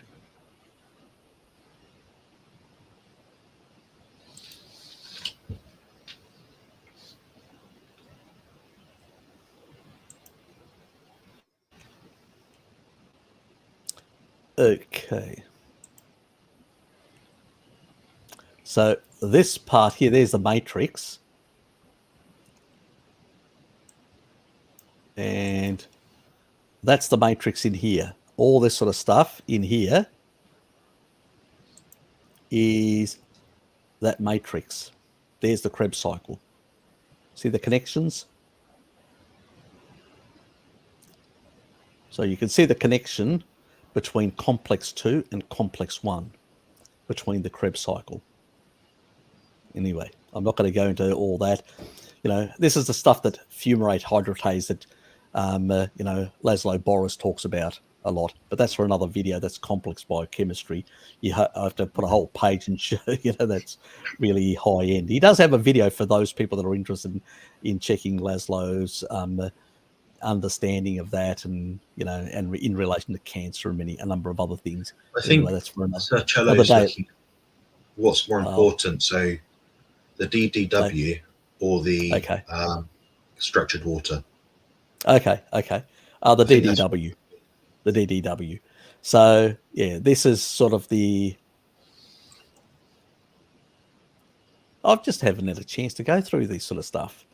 I've already got it up. Anyway, and so here's your sort of the complex itself, and see, as you can see the electrons, you know, and so, and you can see here, you know, the sort of these things are running through the actual and just attaching to it. So it's just rotating and just producing these ATPs. So the protons that are running through, they call it H plus in that regard. So we're talking about hydrogen 1, you know, but it's the protons from that source, and they're actually producing it. So yeah, but I'm just, you know, it's an opportunity to just explain a bit of how these things work. And see, when I talk about mitochondrial loss of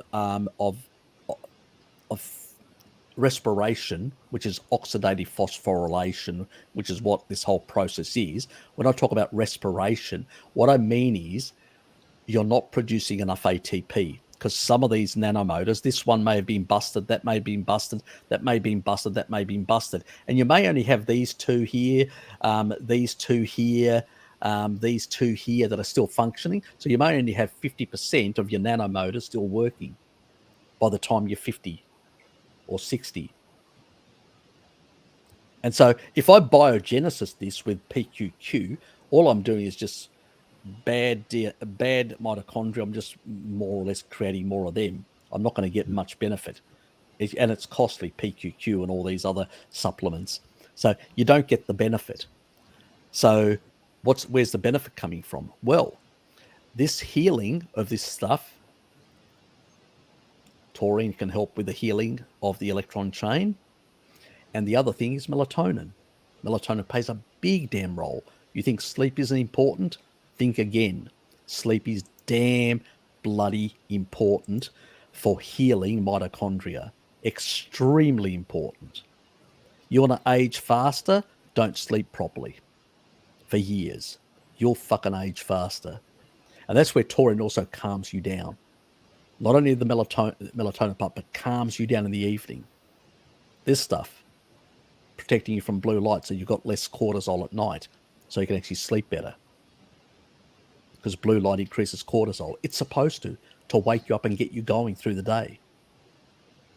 You know, so we need to consider all these. You know, me, Bart, Jonathan, don't say these things just for a fun time.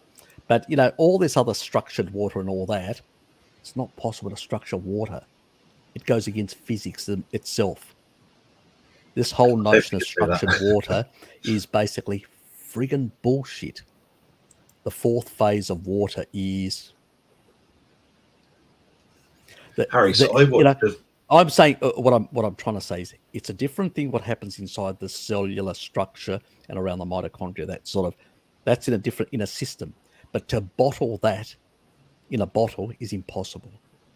It defies the laws of nature because of the interactions of molecules, and they actually will affect each other's state. So you can't put them in a different phase. There are a whole lot of enzymes and a whole lot of mechanisms inside the body that actually do that. You can't bottle that mechanism inside a bottle. It's bullshit, is what I'm trying to say. So the fourth phase of water in a bottle coming out of a factory is not possible. I have to do a video on that. I haven't covered it to explain why the physics don't work. I was watching a video of this gentleman. I think he was a research scientist, and he wasn't in the best of shape. So I don't know if he practices what he preaches, sort of thing. But he was saying, I drink structured water, and everyone in my lab does it, and my testosterone went up. I think he said 400 units in 3 weeks. I was like, did it? Like, then turns out he's trying to sell something. Exactly. So, look, the thing is, when you call these people out to look at them, they go wanting. Where's the research? Show me. Where's the experiment? An independent research that you funded, not something that you've done in your own lab and claimed certain things. Independent research. You can't falsify that. Even physicists that have looked at it just laugh. They know it's one of the biggest con jobs out there. So can you structure your own water? Is that the same principle? Look, you cannot maintain, unless you've basically got a whole lot of devices to maintain certain magnetic fields and whatever else, and forget it. It's not going to happen. Okay. Normal water will go back to its normal state. You're basically buying bottled water. Pretty much. So even, I think. It's a con job, believe me. Don't bother with any of that. You really want to help your mitochondria get good sleep and have a lot of animal fats which are low deuterium. Now, if you've got a lot of mitochondrial damage, you may need to purchase deuterium depleted water and consume it for a couple of months to lower your deuterium levels. There is a link to go and test to find out where your deuterium levels are on the previous live stream. And by getting the kit and doing the test, you can find out where your levels are and whether you need deuterium depleted water or not to go through a protocol. You have to combine. What's that? I think Pacello is using it at the moment. Yep. Yeah. Okay. Yeah. So you, and then on top of that, So really, and that's why I try to show this sort of information with the, just to basically connect the dots as you were sort of saying there, to sort of explain what's happening and, what are the things that are going through that. I've seen a better sort of ATP, complex 5 image where it actually shows the details and all that, how the actual protons go through and how they captured and, and the sort of cycling and stuff like that. But that one was, it's not exactly what I wanted. But anyway, I'll have to, it's for another video. I can't even remember which folder I've put it in. It's for another day to explain exactly the stuff that I did now, explained on the quick, explain in more detail. And that's why we need to lower our deuterium levels, but it's not enough. This is where Laszlo has part of the picture. He understands also that good sleep is important. So in his protocol, he lowers deuterium. He gets people to eat more animal foods to get more animal fats that are low in deuterium. He also promotes more, things like bacon and pork and stuff like that, because he knows that it's much lower in deuterium than other animal fats as well.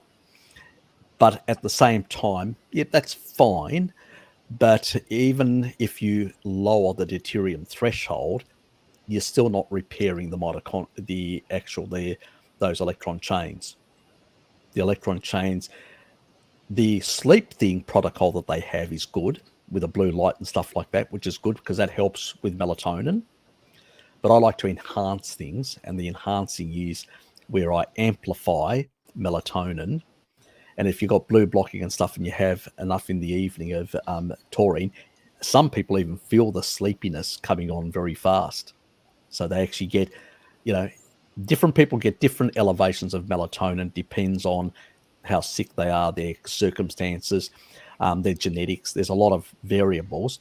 Those people that can actually take and actually amplify that much quicker than others, they really get into a sleepy mode, they've told me. So it doesn't happen to me, but it does happen to other people. And it sort of explains that they're just getting a bigger amplification than even I'm getting when it comes to melatonin. So lucky for them. So they'll get a more reparative effect from a similar dose than I would. Just the way it is. Genetics. We don't get everything we want in life.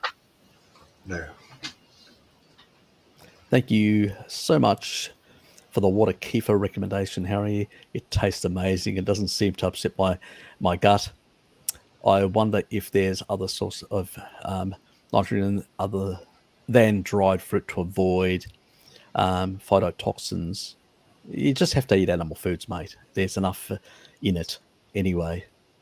So you don't need to eat this sort of dried fruit and stuff like that. You don't need that crap. And I'll be doing a series called Carnivore Detox. There's a series that's going to come through this year. There's about 5 videos that I've sort of worked out at the moment. And it will go through and cover a lot of detox protocols, both industrial accidents as well, and other things. And it will also explain how you can manipulate certain genes, manipulate certain enzymes to downregulate them to reduce reabsorption of toxins, so to improve the detoxification of the body.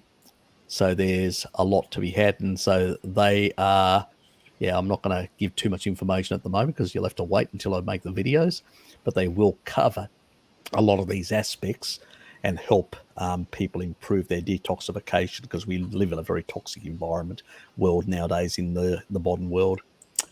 Yes, and definitely, yes, hit that like button. Yes, otherwise I'll have to call Ted and get him to come around to your house.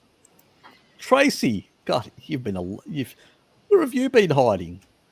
I haven't even seen you on the Zoom. You've been hiding away for some time. Alex, good to see you, mate. No, it's not. It's not. Definitely not. But, oxalate can actually exacerbate it, make it worse. Let's put it that way. Yes. There are, when it comes to a lot of plant compounds and other things do make arthritis worse. Let's not forget that when grain agriculture came through Europe, archaeologists noticed an increase in arthritis. So prior to that, it wasn't there, but it did, so with grains, so came arthritis, pretty much. So yes, definitely a culprit.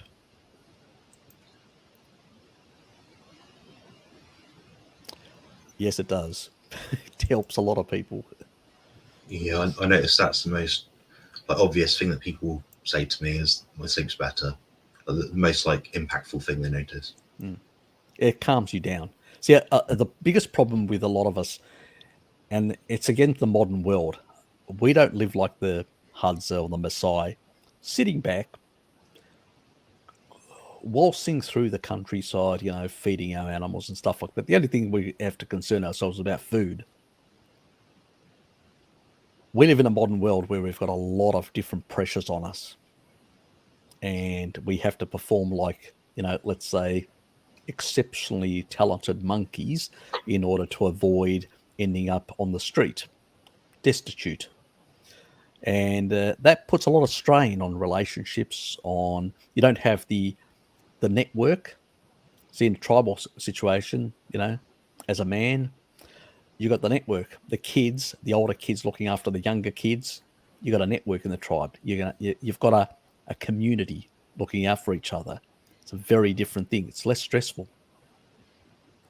We have very high cortisol levels, Western people, compared to a lot of these other people. We're highly strung most of the time. That affects our sleep. That's where taurine comes in. We're taking beyond the sort of dietary levels. We can actually have an effect on cortisol levels in the evening and amplify melatonin. And that's where it helps, because it helps increase the production of melatonin as well. It also calms the brain down as well, GABA ray. So that's the key sort of pathway to calm the down. That's what a lot of, like lithium and some of these medication, antidepressants, and a whole lot of other things sort of work on some of these pathways. That taurine works as well. That's why I say to people, if you're taking any of these medications, you've got to be very careful. I've done a video on lithium in particular, because lithium is the biggest problem, because it is an ion that actually gets, you end up accumulating it, so you can become very hypo if you're taking taurine as well. So you've got to be very careful with that. The other one's blood pressure meds, obviously. So, yeah. But, all those things are very important. Sally Norton also thinks there's a connection between oxalate and heavy metal issues. There seems to be. Oxalate, I think the reason why it happens, this is the obvious reason for me anyway, because it depletes the amount of B6 that is one of the key elements required. People are not getting enough. On the one hand, they're not getting enough choline, so they're not getting enough to support the secondary methylation pathway. And the primary methylation pathway, whether they've got a genetic issue that they're not getting enough riboflavin from animal foods to support that, or they don't have enough B6 because they're not getting it in the diet. They're not eating enough, animal foods. They may be a bit squeamish in consuming sufficient muscle meat, protein. So if you're not getting enough of that, then you may actually get oxalate depleting that. And if it depletes, then your detoxification system isn't going to work as well. And so that's where this sort of issue comes from. And if you're working on an industrial site, or you're exposed to a lot of contaminants in your environment, I mean, you may have a house close to an industrial site, as an example, you're going to have much greater difficulty in detoxing through your primary detox systems. So that's where that issue can arise, where you can get some level of heavy metal issues with oxalates. So it's an indirect, because it's depleting something that actually is important for the detoxification pathways and methylation pathways. So, yeah. Yeah, brilliant. I'm gonna head off now, Harry. Anyway, I'm gonna have some breakfast. My stomach's saying to eat something. Yeah, fair enough, mate. Thanks for being here. I was gonna, I'll have to ask you the questions that I was going to ask you some other day. I was going to ask you some bodybuilding ones, but I'll leave it for next fortnight if you feel like it. Coming up, Sure. I'll leave them for then. I just got caught up with everyone else's questions, so I do apologise for not getting into some other questions with you. Oh, no worries at all. Yeah, I'm quite spaced out. I didn't sleep very well last night. My hip's been giving me some jips. I can see you sort of semi nodding off, and I'm going, okay, yeah. I need to get some light as well. I think that's what's going to help me out. Yeah. Oh, you haven't gone outdoors yet. No, I've only been, I haven't really left my room actually, so my office is in my room. Okay. Yeah. You got to go outside. You got to get that spike in cortisol. Yeah. Anyway, it was nice to see you and catch up and stuff. Likewise. Thank you for being here. Take care, and regards to Sophie as well. See you, mate. Yeah.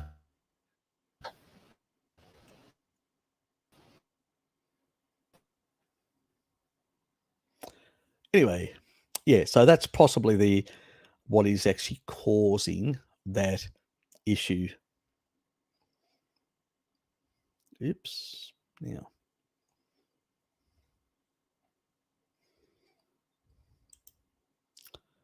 So there's a study. I can't go back to see that. Anyway. So what's that all about?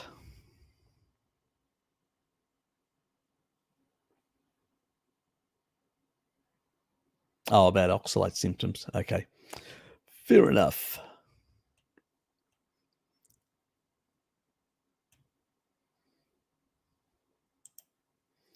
And waiting for old technology.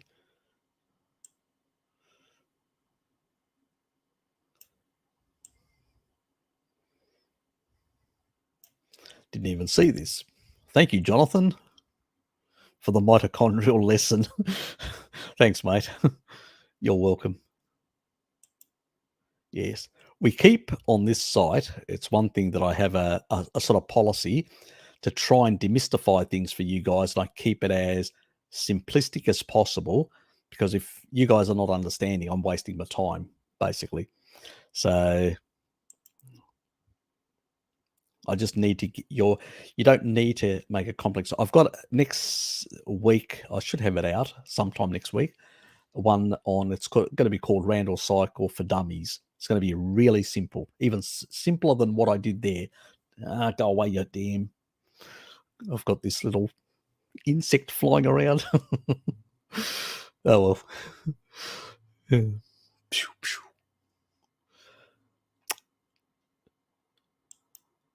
Oh, the amalgam fillings. Okay. Yeah. Cadmium and aluminium and stuff like that. Yeah, got some stuff for that as well.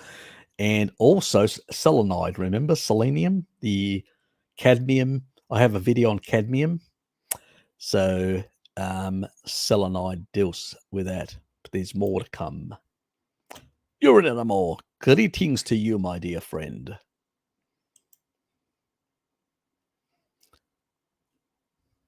I think it has. I'm not sure exactly how much. I can't remember. I think it does have more than most other foods, but I don't think it's like high, but it's definitely higher than most other meats. Go away. Otherwise, you will die. Up syndrome. How are you, mate? Yep. I think we covered that. And yep, you only have to put it once. Yeah.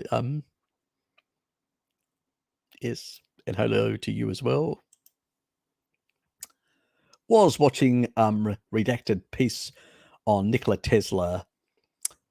Ether and electrical thought is real. I did actually put that's it's a long conversation about all this sort of stuff. I did put up a link in the community page. I do actually want to touch on that. There is some stuff even with the at the quantum level, thought, interaction. It'll be a deep philosophical type one. I'm still thinking of how to do that and explain the physics in a way that is digestible for most people. And at the same time, so I'm not using any scientific terms, I'm using just plain English. And at the same time, so it's accessible to people. So it's something that I will do later on this year. I've got a folder, I've put a few thoughts about it, but I still have to go through and actually work out exactly how I'm going to do it and say it. So, these things can become quite complex, and I'll probably lose most of the people listening here, and they'll go, what did he just say? So we'll leave it for that video that I will eventually make sometime this year to explain some of the physics behind a lot of this sort of stuff. Anyway, Hard Logic, how are you, mate? Will, how are you? How can you test for taurine? No idea. I've got no idea. There may be a test out there to check your taurine levels, I suspect. I don't know. I've never heard of one. Yeah. No idea whether there's a blood test or any other test. I suspect, would it be a blood test? Even with a blood test, it'd be hard because every single cell has these they call TAUT transporters that transport taurine around. So there's always going to be less serum, less in the bloodstream compared to inside the cells. So, yeah, I don't know how you would test it to work out. Well, you could do biopsies of cells to work out what the concentration inside the cell is, and because it'll sort of even out in most cells. So if one cell has a certain concentration, it's sort of a radical approach, but that's the only way I can think about it, that you'd actually have to do something like that to work it out. I don't think there is a blood test that could actually give you reliable what's inside the cells, because it does go inside the cells. So yeah, it's a bit like menaquinone 4. It doesn't stay resident in the bloodstream to be tested. So yeah, don't know.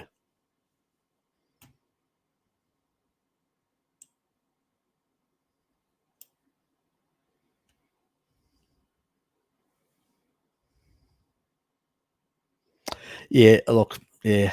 An amino pool, yes, sort of, but still, that's just an amino pool. How much is inside the cells? How much, it doesn't really tell you how much is around the body in itself.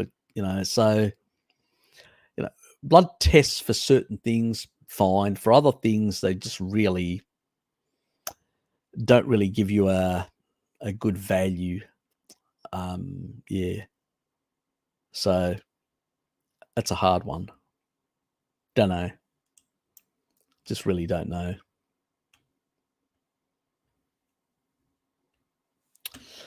No, she's away. She's neglecting me. My ice cream needs Richard.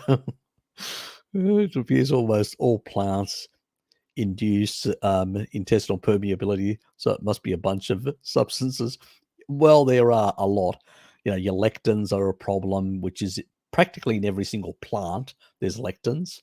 So yeah, so pretty much, yeah, you can say everything practically.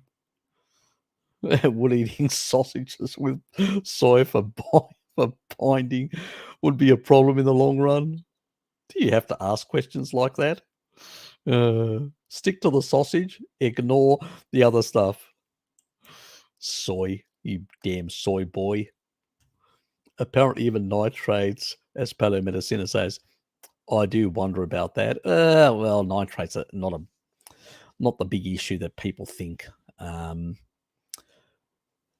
And nitrates can actually also increase nitric oxide synthesis, so NO. And nitrates and all that exist in plants as well. So does it actually mean that it's a problem? I've never seen good enough research to say it's a negative.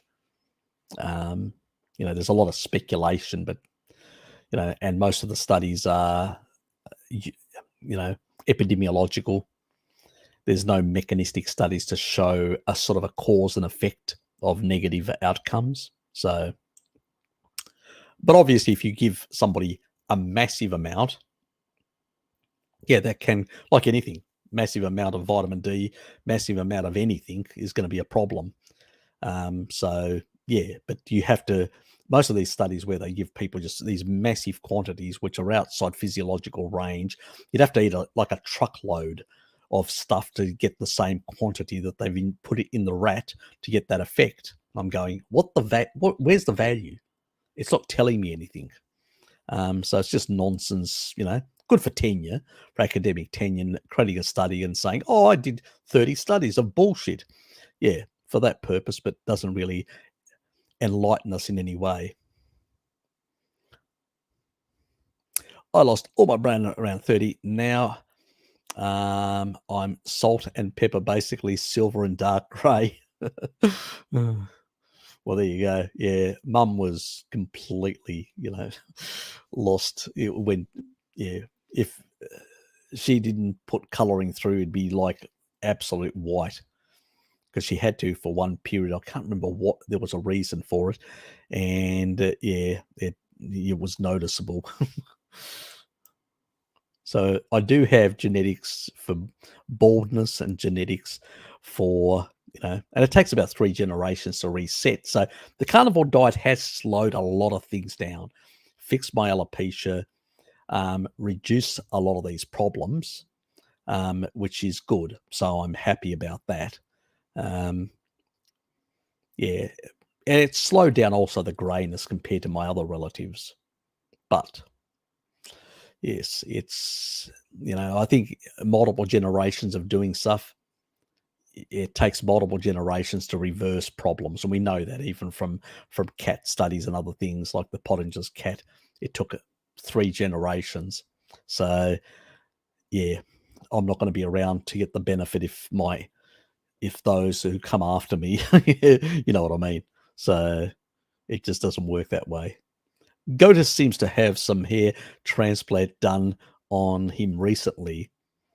He had a hairline now. He has a hairline now. Okay. doesn't seem everything that he does, it seems to be working for him. Yes. Oops. Is there anything wrong with eating a lot of dried pork, sausage, and mentor cheeses? I don't have a problem with dairy, and look, unless somebody has a problem with dairy, but dried pork, you're probably going to have less taurine in it. So, but if you're supplementing, then it's not an issue. I do enjoy. I get these beer sticks. They're raw, cured sausages, or little sort of very thin type.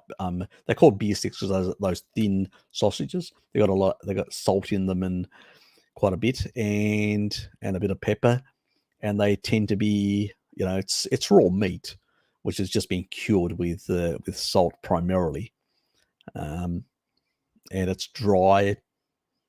And it sort of shrivels up as the longer it stays in the package, and it increases the metaquinone 4, the more of the lactobacillus type strains. Obviously, if you've got histamine issues and you haven't resolved those, it's not probably a good thing to eat aged cured meats or even aged dairy. Now, I love that stuff, but I don't have a problem in that regard. So, and taurine tends to sort that out. It did for me. And there's research, and I've done it in my digestive issues that sort of covered all that sort of stuff. But I don't think there's a problem, but it shouldn't be your main food. You still should be eating ruminant animals, some seafood, and some other foods like dairy and eggs if you can tolerate them. So even crustaceans, like mussels and things like that, they're very rich in minerals. So, people go out and pay a whole lot of money for trace minerals, a whole lot of money for electrolytes, a whole lot for all these things. And I go, well, what about these crustaceans? They're very high in minerals. They're very extremely high in minerals. Why don't you make a few, some soups, some, with mussels and some oysters and, stuff like that. Fantastic stuff, So who needs to supplement trace minerals? So yeah. Thank you. So she's gone now, obviously, but she'll hear it when she hopefully listens to it at a later stage. So still Should do the courteous thing and thank her. Does caffeine shampoo help with hair growth at all? I don't think so. Look, it does have a bit of niacin in it and stuff like that, but MSM is far better for your hair. You take MSM supplementation, and you'll know the difference. You will know the difference.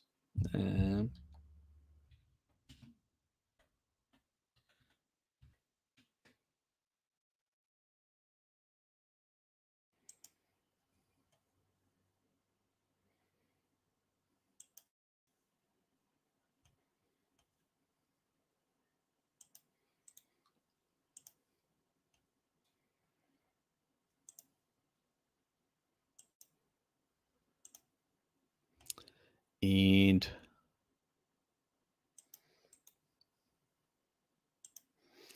3 jumbo eggs, 2 were double yolked. Oh, that's pretty good. 1 burger patty, 2 tablespoons of butter, Parmigiano Reggiano, and a cup of milk kefir. Yum. That sounds pretty good, Jonathan.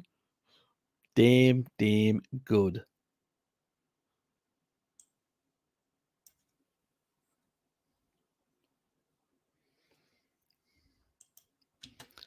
And so that is the iHerb MSM. So you can buy that on Amazon as well and a few other places. So if you can't find it, and do compare prices. Don't just go to one place. And do a comparison between postage and handling and all these sort of things. iHerb generally, for most countries, do provide free postage. That's why we use it, because Amazon, you got to be Amazon Prime to get free postage. Where with iHerb, if you buy a certain amount, the only thing is they don't have the choline that I want, so I have to go to Amazon for that. Anyway, it's just the problems of life. DJ Projectus, how are you, mate? Good to have you here. Premature optimization can be a tedious task. Zookeeper, how are you? Can lectins and other substances that cause gut permeability permeability of the blood-brain barrier? Well, they have been found inside the brain. Yes, they can get that far as well. So, yeah, it sort of depends on how much you're consuming, how much you're taking in, pretty much. So it can vary in that regard.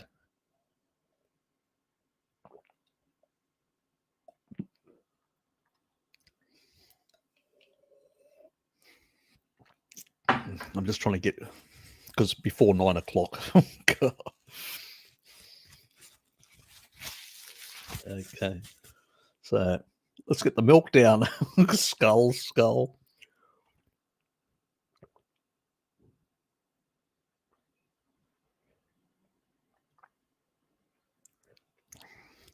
Usually not consuming this late, but when I got my live streams on Sunday, my whole eating schedule goes out the window.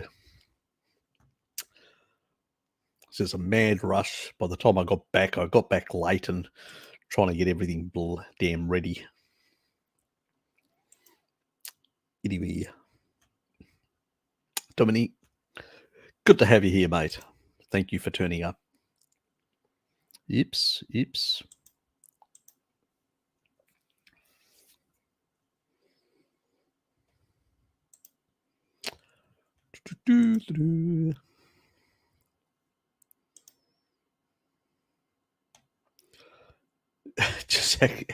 Just check my annual leave, Roy.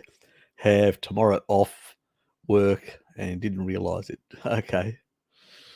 I can watch more of the live stream. Not a problem. Thanks, mate.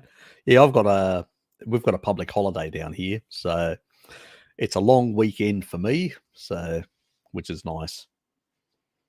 But there's the boat festival down on the waterfront. I'll probably end up popping down there for a few hours just to get out of the house and then go for a bit of a walk as well. Actually, yeah, I'll think about that. I'm thinking about going up to the reserve. I may even do that. Yeah, depending on the weather. If it's too windy, no. But if it's not, maybe a nice walk. Didn't think of that. Anyway, thanks for actually making me think about those things. This is one clown was claiming that Africans fatten up faster than whites because they had to adapt to store fat for low food availability, and blacks in the US have the most diabetes. What do you say to him? That's what I say. Nonsense. Actually, whites have more fat cells, and whites have been known to produce more fat cells because of the DNA, which. So that's, the fat thing isn't just nonsense. Actually, having better fat storage and even being able to produce new fat cells like a lot of white people in colder climates, because it is for, thermal regulation and, in colder climates. We don't have the indoor sort of stuff that we have today back then. So it was important to be able to have a bit of extra tissue, so to speak. But people living in warmer climates and all that didn't really need it as much. So they tend to have Africans tend to have poorer fats storage compared to Europeans. And while some are able to but they usually put it in areas where it's least dangerous, like around the butt area for the women, and the men, it becomes a bit more evenly distributed compared and that. But in excess amounts, they don't actually necessarily produce as much excess levels, which means that they can become diabetic much faster. A bit like the Asians. If you take a look at the Asians, because of the tofu, thin on the outside, fat on the inside, they tend to basically have higher rates. Like in China, it's double the rate of North America. And again, it's the tofu syndrome, not enough fat cells. If you can store energy away in your fat cells, you can keep the sort of the Randall cycle at a lower level. When you're running out of storage capacity, there's no amount of insulin that's going to put it away, the excess stuff.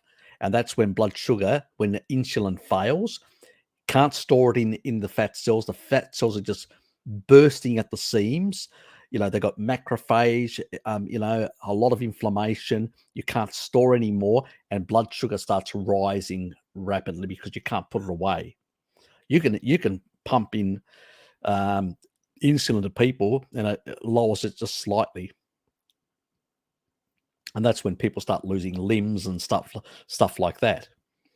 So actually, people that have got less fat storage capacity are the ones that end up diabetes faster. So that explains why the African Americans have a higher rate than white people, because white people and North Asians who can put, like Kazakhstan, those sort of areas, those people can put more fat cells as well, because they've got some Neanderthal DNA in them. So they can actually have more, they are stockier people, and they actually, and so the rates of diabetes are much lower, where generally blacks, I mean, obviously, there's a lot of mixed relationships that have existed in the United States for a very long time. They're not like 100% African American, Africans, so to speak, with African, so they do have some white DNA in there. And so it's going to be a varied situation amongst them. So I have never looked at the actual genetics of the American population specifically, or the African American, to know exactly the different genes which are associated with obesity and fat and carbohydrate metabolism, many other things. So that's another element. So yeah, people can claim a lot of things, but I always say that, well, you're claiming something, you've got to cough up the evidence. I don't claim anything. in these regards to these things. That's why I don't have to cough up any evidence, because I'm not claiming anything. I don't know, pretty much. And I don't think there's any real study, because it's so woke now, you'd never get a study like that off the ground anyway.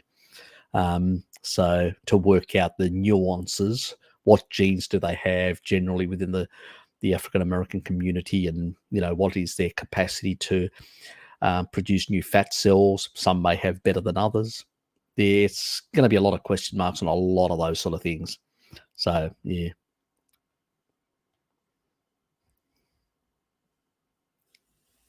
Yeah, and even their black bodybuilders have a distinct advantage getting into contest shape, it seems to me, at least, which is what Jonathan's saying.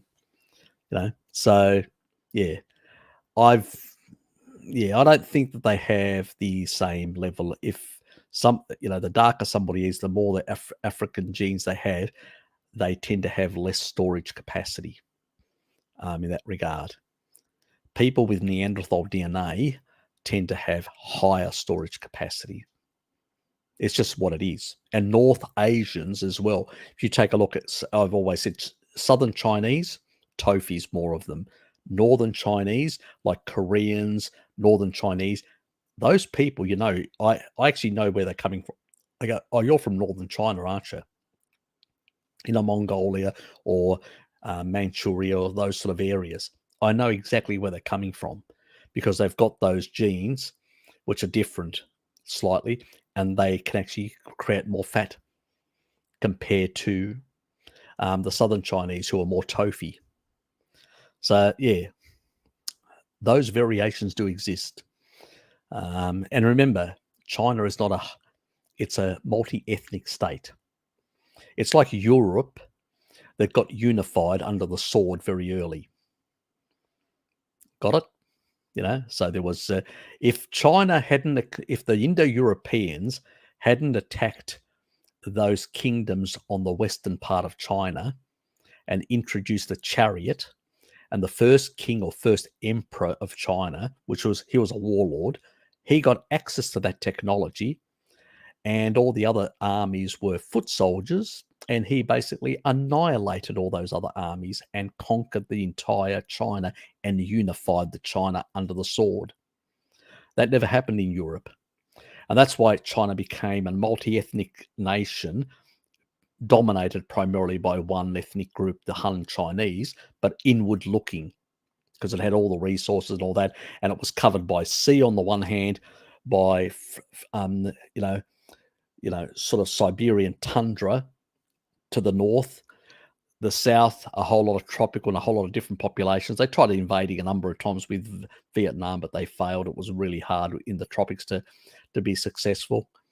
And again, the malaria issue, which some of the Europeans overcame with new approaches and were able to better have a different advantage with modern anti-malaria type things, preparations. Does help, warfare, with being able to keep your troops healthy. And then on the other hand, you've had the sort of, you've got the Gobi, Gobi Desert, is it? And you've got a whole lot of other to the west there, where, and a big mountain ranges, which is the Tibetan Plateau. You really can't go anywhere else. After that, there's not much pickings. And the only other pickings were the Mongols to the north that were just more of a nuisance. They didn't really have much of a benefit to conquer them. You just need to keep them out. So that's why they became inward looking, and they still have that sort of insular inward looking to this day. That's why they're less of a threat. It's more, if there's any threat to US dominance in the long run, it would be from a unified Europe that would be outward looking, because certain populations tend to be more outward looking for resources than others. It's just the reality of history. Anyway, I think I've covered that. We've touched ethnological diversity and all sorts of things. yes, I do have a lot of eclectic knowledge. Nathan, Yes. Ah, yes, it is always party time on the Roy channel, isn't it, Richard? Not like that boring Harry early on. When it comes to butter, does it being organic matter much? Not really. At the end of the day, you're still detoxing. Oh God, 8 more minutes. Just give me a sec.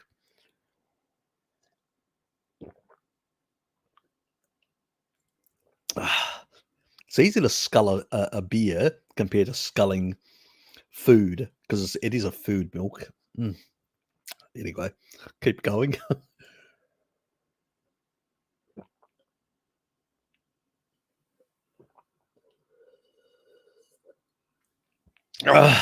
God, struggle. Anyway, back to the question. God, throw that away. Look, an animal like us can take in certain heavy metals or whatever, and they have a liver. They have a whole lot of detox pathways like us and can detox certain things.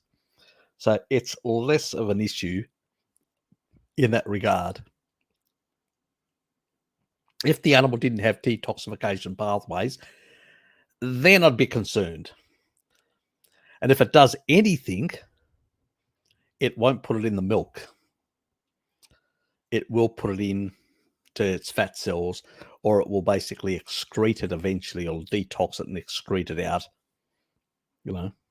So, and our bodies, even if they take certain things in, they can also manage them. You're always going to get less from animal products compared to a plant, which has no excretion capacity. You get heaps. So, forget about the chemicals. The natural chemicals are even worse than the actual man-made chemicals. You get far more. I mean, there's just heaps and heaps that actually are quite disruptive to cellular tissue. So there's a whole book, that covers all the toxicity of every single toxin in plants. And I can tell you, many of them are worse than a lot of the stuff that farmers spray on stuff. So, I used to be one of those people, but I'm over it in that regard. I'm more concerned about people getting good animal foods in. If you can afford organic, fine, but if you can't, I'd rather having you eating something like that than a so-called organic plant, because a lot of the other compounds in that are going to be a hell of a lot worse. Hard logic. I'm having lemon juice with my whiskey right now. Maybe I should call it a health tonic. Nathan. Anyway, that'd be something you would say. You'd be saying something like that, wouldn't you? Anyway, thoughts on Robert Kiyosaki. He was on Peak Prosperity recently. Yeah, he's a good person. He's an intelligent man. He understands the sort of what I would call the human element, the sort of non-bullshit, a bit like, Jordan Peterson and many other people like that realize if you want as a person to, make something better of yourself, forget about trying to impress people, because fundamentally it's yourself, on this planet. If you make something of yourself, other people gravitate to success. So you don't have to worry about other people. I don't worry about other people.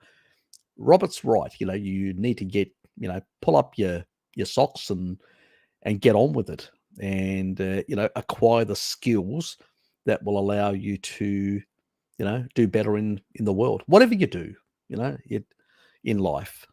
And I think that people like that understand that developing a strong spine will get you further ahead in in this world than, just moaning about everything like most people do nowadays in particular. So if we learn anything from these people, it's that get your act together. Other people are not the problem. You are the problem. You need to sort yourself out, because nobody else is going to do it for you. Simple as that. Anyway, maybe I was on-off dumping without noticing during my animal heavy keto days. Only had chocolate and nuts sometimes. Yeah, maybe. Yeah, it's hard to say, I mean, the problem is a lot of the testing required to work a lot of this sort of stuff isn't practical for most people. So, yeah. And that can be a problem in itself.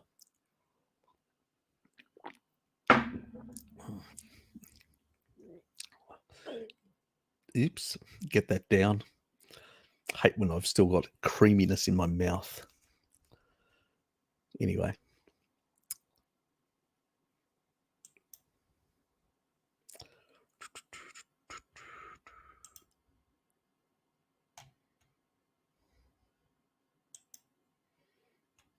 Yes, yes, it is a pretty good one, I have to say as well. Many YouTubers seem to be pushing this green stuff. Yeah, well, I have to wonder about oxalate levels with that stuff. Oh, yeah, it's quite high, those sort of green smoothies and all that.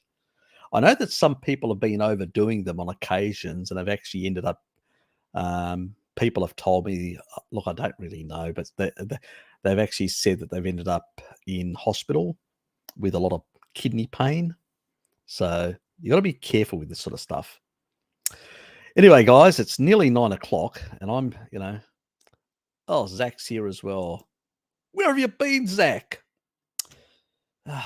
Bloody hell, Zach. What is it? What's that?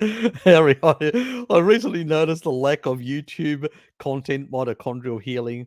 I'm considering starting low deuterium water, high fat, high taurine, N of 1, and document, measure the results. Okay. Yep, that'd be pretty good. Somebody jumping out and considering doing something like that. Anyway, guys, I'm going to pull the pin. So yeah, I would love to study more. Good to see you here, both of yous.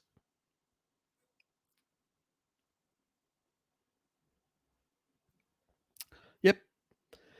Good to have bouts of weakness, fatigue. I'm thinking, well, yeah, you sort of, if you've got certain things, you should be consulting. I do the sort of heavy end, and I do that for certain particular people because I've got a day job. I don't have the time. These sort of general stuff, I do recommend Bart K for general sort of consultancies to sort of coach you through and actually look at a number of options and also sort of guide you where to get certain testing and stuff like that, just to get an idea of what's happening. Anyway, guys, I'm going to pull the pin. It's been lovely to have you here. There's Sarah as well. How are you? You're late. I'm going to, you know what? I may actually send Ted over to force you to do some dusters, my dear. God, late. What have you been doing? Where have you been hiding? So, anyway, what's Scotty say? 40 degrees. It's 40 degrees where you are, mate. Is that true? Oh, okay. Yes.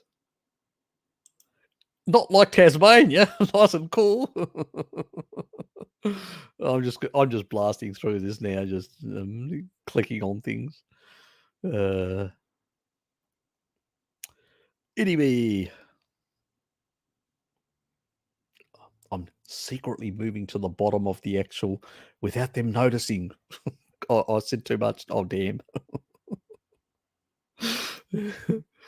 Oops. Thanks, mate. You too.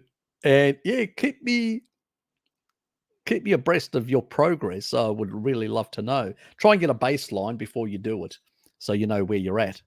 So, because even N1s gives me some ideas, and then I can help other people, give them an idea how much and how long and stuff like that. Because I'm sort of going on rat studies and try to extrapolate to humans, which is not very as accurate. How long it takes and how long you need to be on a protocol. So yeah, make sure don't go too low on the ppm. Because you don't have cancer or anything like that, stay within the 105 ppm, 105. So dilute even if you're getting low ppm, dilute it to about 105. Okay, because we don't want to go too low. That's too catabolic, especially at your young age. You don't need to do that. We just need to be in the safe zone, but at the bottom of the safe zone at 105 ppm. Thank you everyone. Appreciate it. Yeah, do go over and join the Discord. Necro's there, or Lukey sometimes appears, and you'll have a lot of fun. And they talk about a lot of things, so you'll get a lot of insights. So anything new, they talk about and gossip. So you'll hear a lot about. You'll enjoy it. Thanks, everyone. I'm taking a long holiday in Tassie during April. Could be a chance to catch up. Definitely drop me a line. And the Discord. Yes, that's the Discord. Click on it. There's some software you'd have to download and stuff like that, but it's not difficult. You young whippersnappers are pretty good at that sort of stuff. So yes. Anyway, so Matthew, you got in late with a cold thermogenesis. Will also help, yes, with the hermetic effect, but it will not fix electron chain damage. We need the taurine and the melatonin for that. Anyway, guys, thanks for being here. I appreciate it. Take care, and I will see you guys in a fortnight at the next live stream. And also, between now and then, there'll be a couple of different videos that will appear in that regard. Thank you. You're welcome.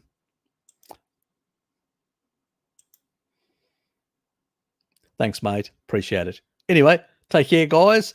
And I'm going to go and do some cleanup. Yeah, on top of that, I have to get the laundry out. And it's in there midday. Sundays and Saturdays are my laundry days. I just come back from my Salamanca on Saturday. I do one and then I do the other one. So I need to schedule it differently somehow. Sometimes it doesn't really work out that way. Anyway. Oh, God. Domestics. Can't get away from them. See you, Sarah, as well. And I'm out of here. See you, and thank you for supporting this channel. Thank you for being here. You guys make the difference. I can sit here talking to myself. Without you guys, there would be no channel. And a lot of you guys do contribute and put a lot of stuff out there. Scotty and Necro and many others are always. Jonathan, thank you as well for turning up, putting stuff out there, supporting my channel. I really do appreciate it. Thank you very much. It motivates me to do research for you guys, for turning up and supporting me. It gives me the motivation to go out there and look at new things and all that. And I'm doing a deep dive at the moment in detoxification, and I'm finding things and I'm going, why haven't other people discovered this? Why are they still using old naturopathic techniques dealing with detoxification? And they're missing all these pathways and not understanding all this sort of stuff. And it's out there. The literature is out there. It's just, I don't know, people, they find things and they have their little favorite things and they don't go any further. I don't believe in favorite things. I challenge myself each time, do I really understand everything? As long as you treat yourself as a bit of a dummy and always wonder, have I really understood that? You're always going to be searching. You're always going to be inquisitive. If you're losing the inquisitiveness, you're basically, you're stale. You're not going anywhere. And that doesn't mean becoming a crackpot or going off the rails. I have to have a lot of good evidence, robust evidence, before I make a leap of faith. Many people send me stuff and say, "Oh, what about this?" Like, "Oh, it's an issue here or here." Yeah, maybe, I need to look into it deeper. I don't make a switch just for fashionable reasons. I have to really have solid evidence before I make that shift. And so you can rely that you're not going to hear nonsense from me, and I'll keep on trying to keep the good science. I may end up doing. There is that issue with that with the CO2 issue that Michael Eads is discussing, which I don't think it's. I've got no problems with, mass, because I don't like the mass in, mass out with a CO2. I think that's nonsense, and I'll leave it for the conversation that I'll have with Bart explaining it. And I don't know, he still wants to look in it a bit further. I've been looking into it a bit further, and my initial gut reaction, I think it's right. And I've come up with even more arguments why my position is, without the research, why my position is more credible. Bart's still looking into it. We both believe in, that there is a sort of a mass balance, so you could either be losing mass or gaining mass. Got no problems with that. That's hormonally driven. Not an issue with that. But this CO2 stuff, that you can measure it and all that with CO2, yeah, whatever.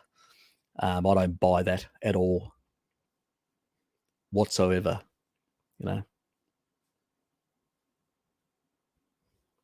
Yeah, look, it's, mass in, mass out isn't the issue. That's hormonally driven, and so that I'm in agreement with everyone. The CO2 stuff, I just don't buy it. Just think, your carbon backbones of each fatty acid, they're not the same. Per gram, the fatty acid composition, just that itself. And then the other stuff, fat people, like I did in the previous video, getting fatter, higher CO2. Type 1, getting thinner, not being able to hold it, higher CO2. So that doesn't register at all in that regard. And then you've got other situations where athletes as well, you get all these variations which do not match. And then you've got, it may be an approximate thing. You could say it may be an approximate value, but it's not an accurate value. And that's why I don't like it. And it's sort of downplaying the hormonal importance, in that regard. And the type 1 diabetic is a quite classical example why hormones play a role, why insulin plays that important role. It lowers the importance of insulin in this CO2 thing. And that's where I find it uncomfortable, that whole thing. But anyway, I'll see what Bart comes up with, and we'll hopefully have a conversation in the not too distant future. So I look forward to that. So anyway, so I will leave it at that. And, thanks for being here, everyone. And I look forward to hearing what you have to say, Jonathan, about on the subject as well. So that'll be interesting in that regard. And no. No. I think they were in a relationship before. That's why she's got the same surname. I can't remember exactly. Can't remember. Do we see any accumulation? God, you got this in late, didn't you? Try to hold me here. Trap me. I should say no. You see accumulation of phytosterols in the flesh fat of herbivorous fed for the unnatural fed or the predator. Nope. I'll tell you why. you got 3 chambers that are fermenting. Then it gets pooped out. The only stuff you pull in are the little organisms. That's what actually gets in an acidic 4th chamber gets absorbed. So not a thing. And when it comes to the apes, they take it into the cecum, which is similar to our appendix but shrunk, and they can actually break that stuff up and excrete it. We have the problem because we don't have a cecum and we don't have other chambers that are just fermenting and then popping it out. So it has the potential, especially with gut permeability as well. But also, if the quantity is too high, then it can actually hitch a ride on the chylomicrons. That's where the problem lies. So it's a bit different for us compared to. So I wouldn't worry about herbivorous animals that we consume. We've been doing that a long time. They've been out there eating grass full of phytosterols. Not an issue, and we've been eating them for a very long time. So it doesn't matter, because that's a non-issue. It doesn't even make logical sense. But I've explained to you why it doesn't make. It's more for us a problem. When you have a certain quantity, a small quantity of phytosterols, the body can excrete them. When it's excessive amount, that's when it has a problem. So where the threshold is, I think it's when you have over 50% plants, that's when it starts becoming a problem. So it's more like a veganurized diet, a vegetarian diet, a modern diet where 70% is plants. That's when it becomes a problem. So it's just a threshold. Then the body can't get rid of it. Thanks, Zach. Oh, thanks, Dad. Telling me to go to bed. Go to bed, young lad. God. Anyway, I am out of here. It's 9:14. I'm not going to go to bed yet. Freaking hell, what do you think? I'm an old geezer or something. See you guys.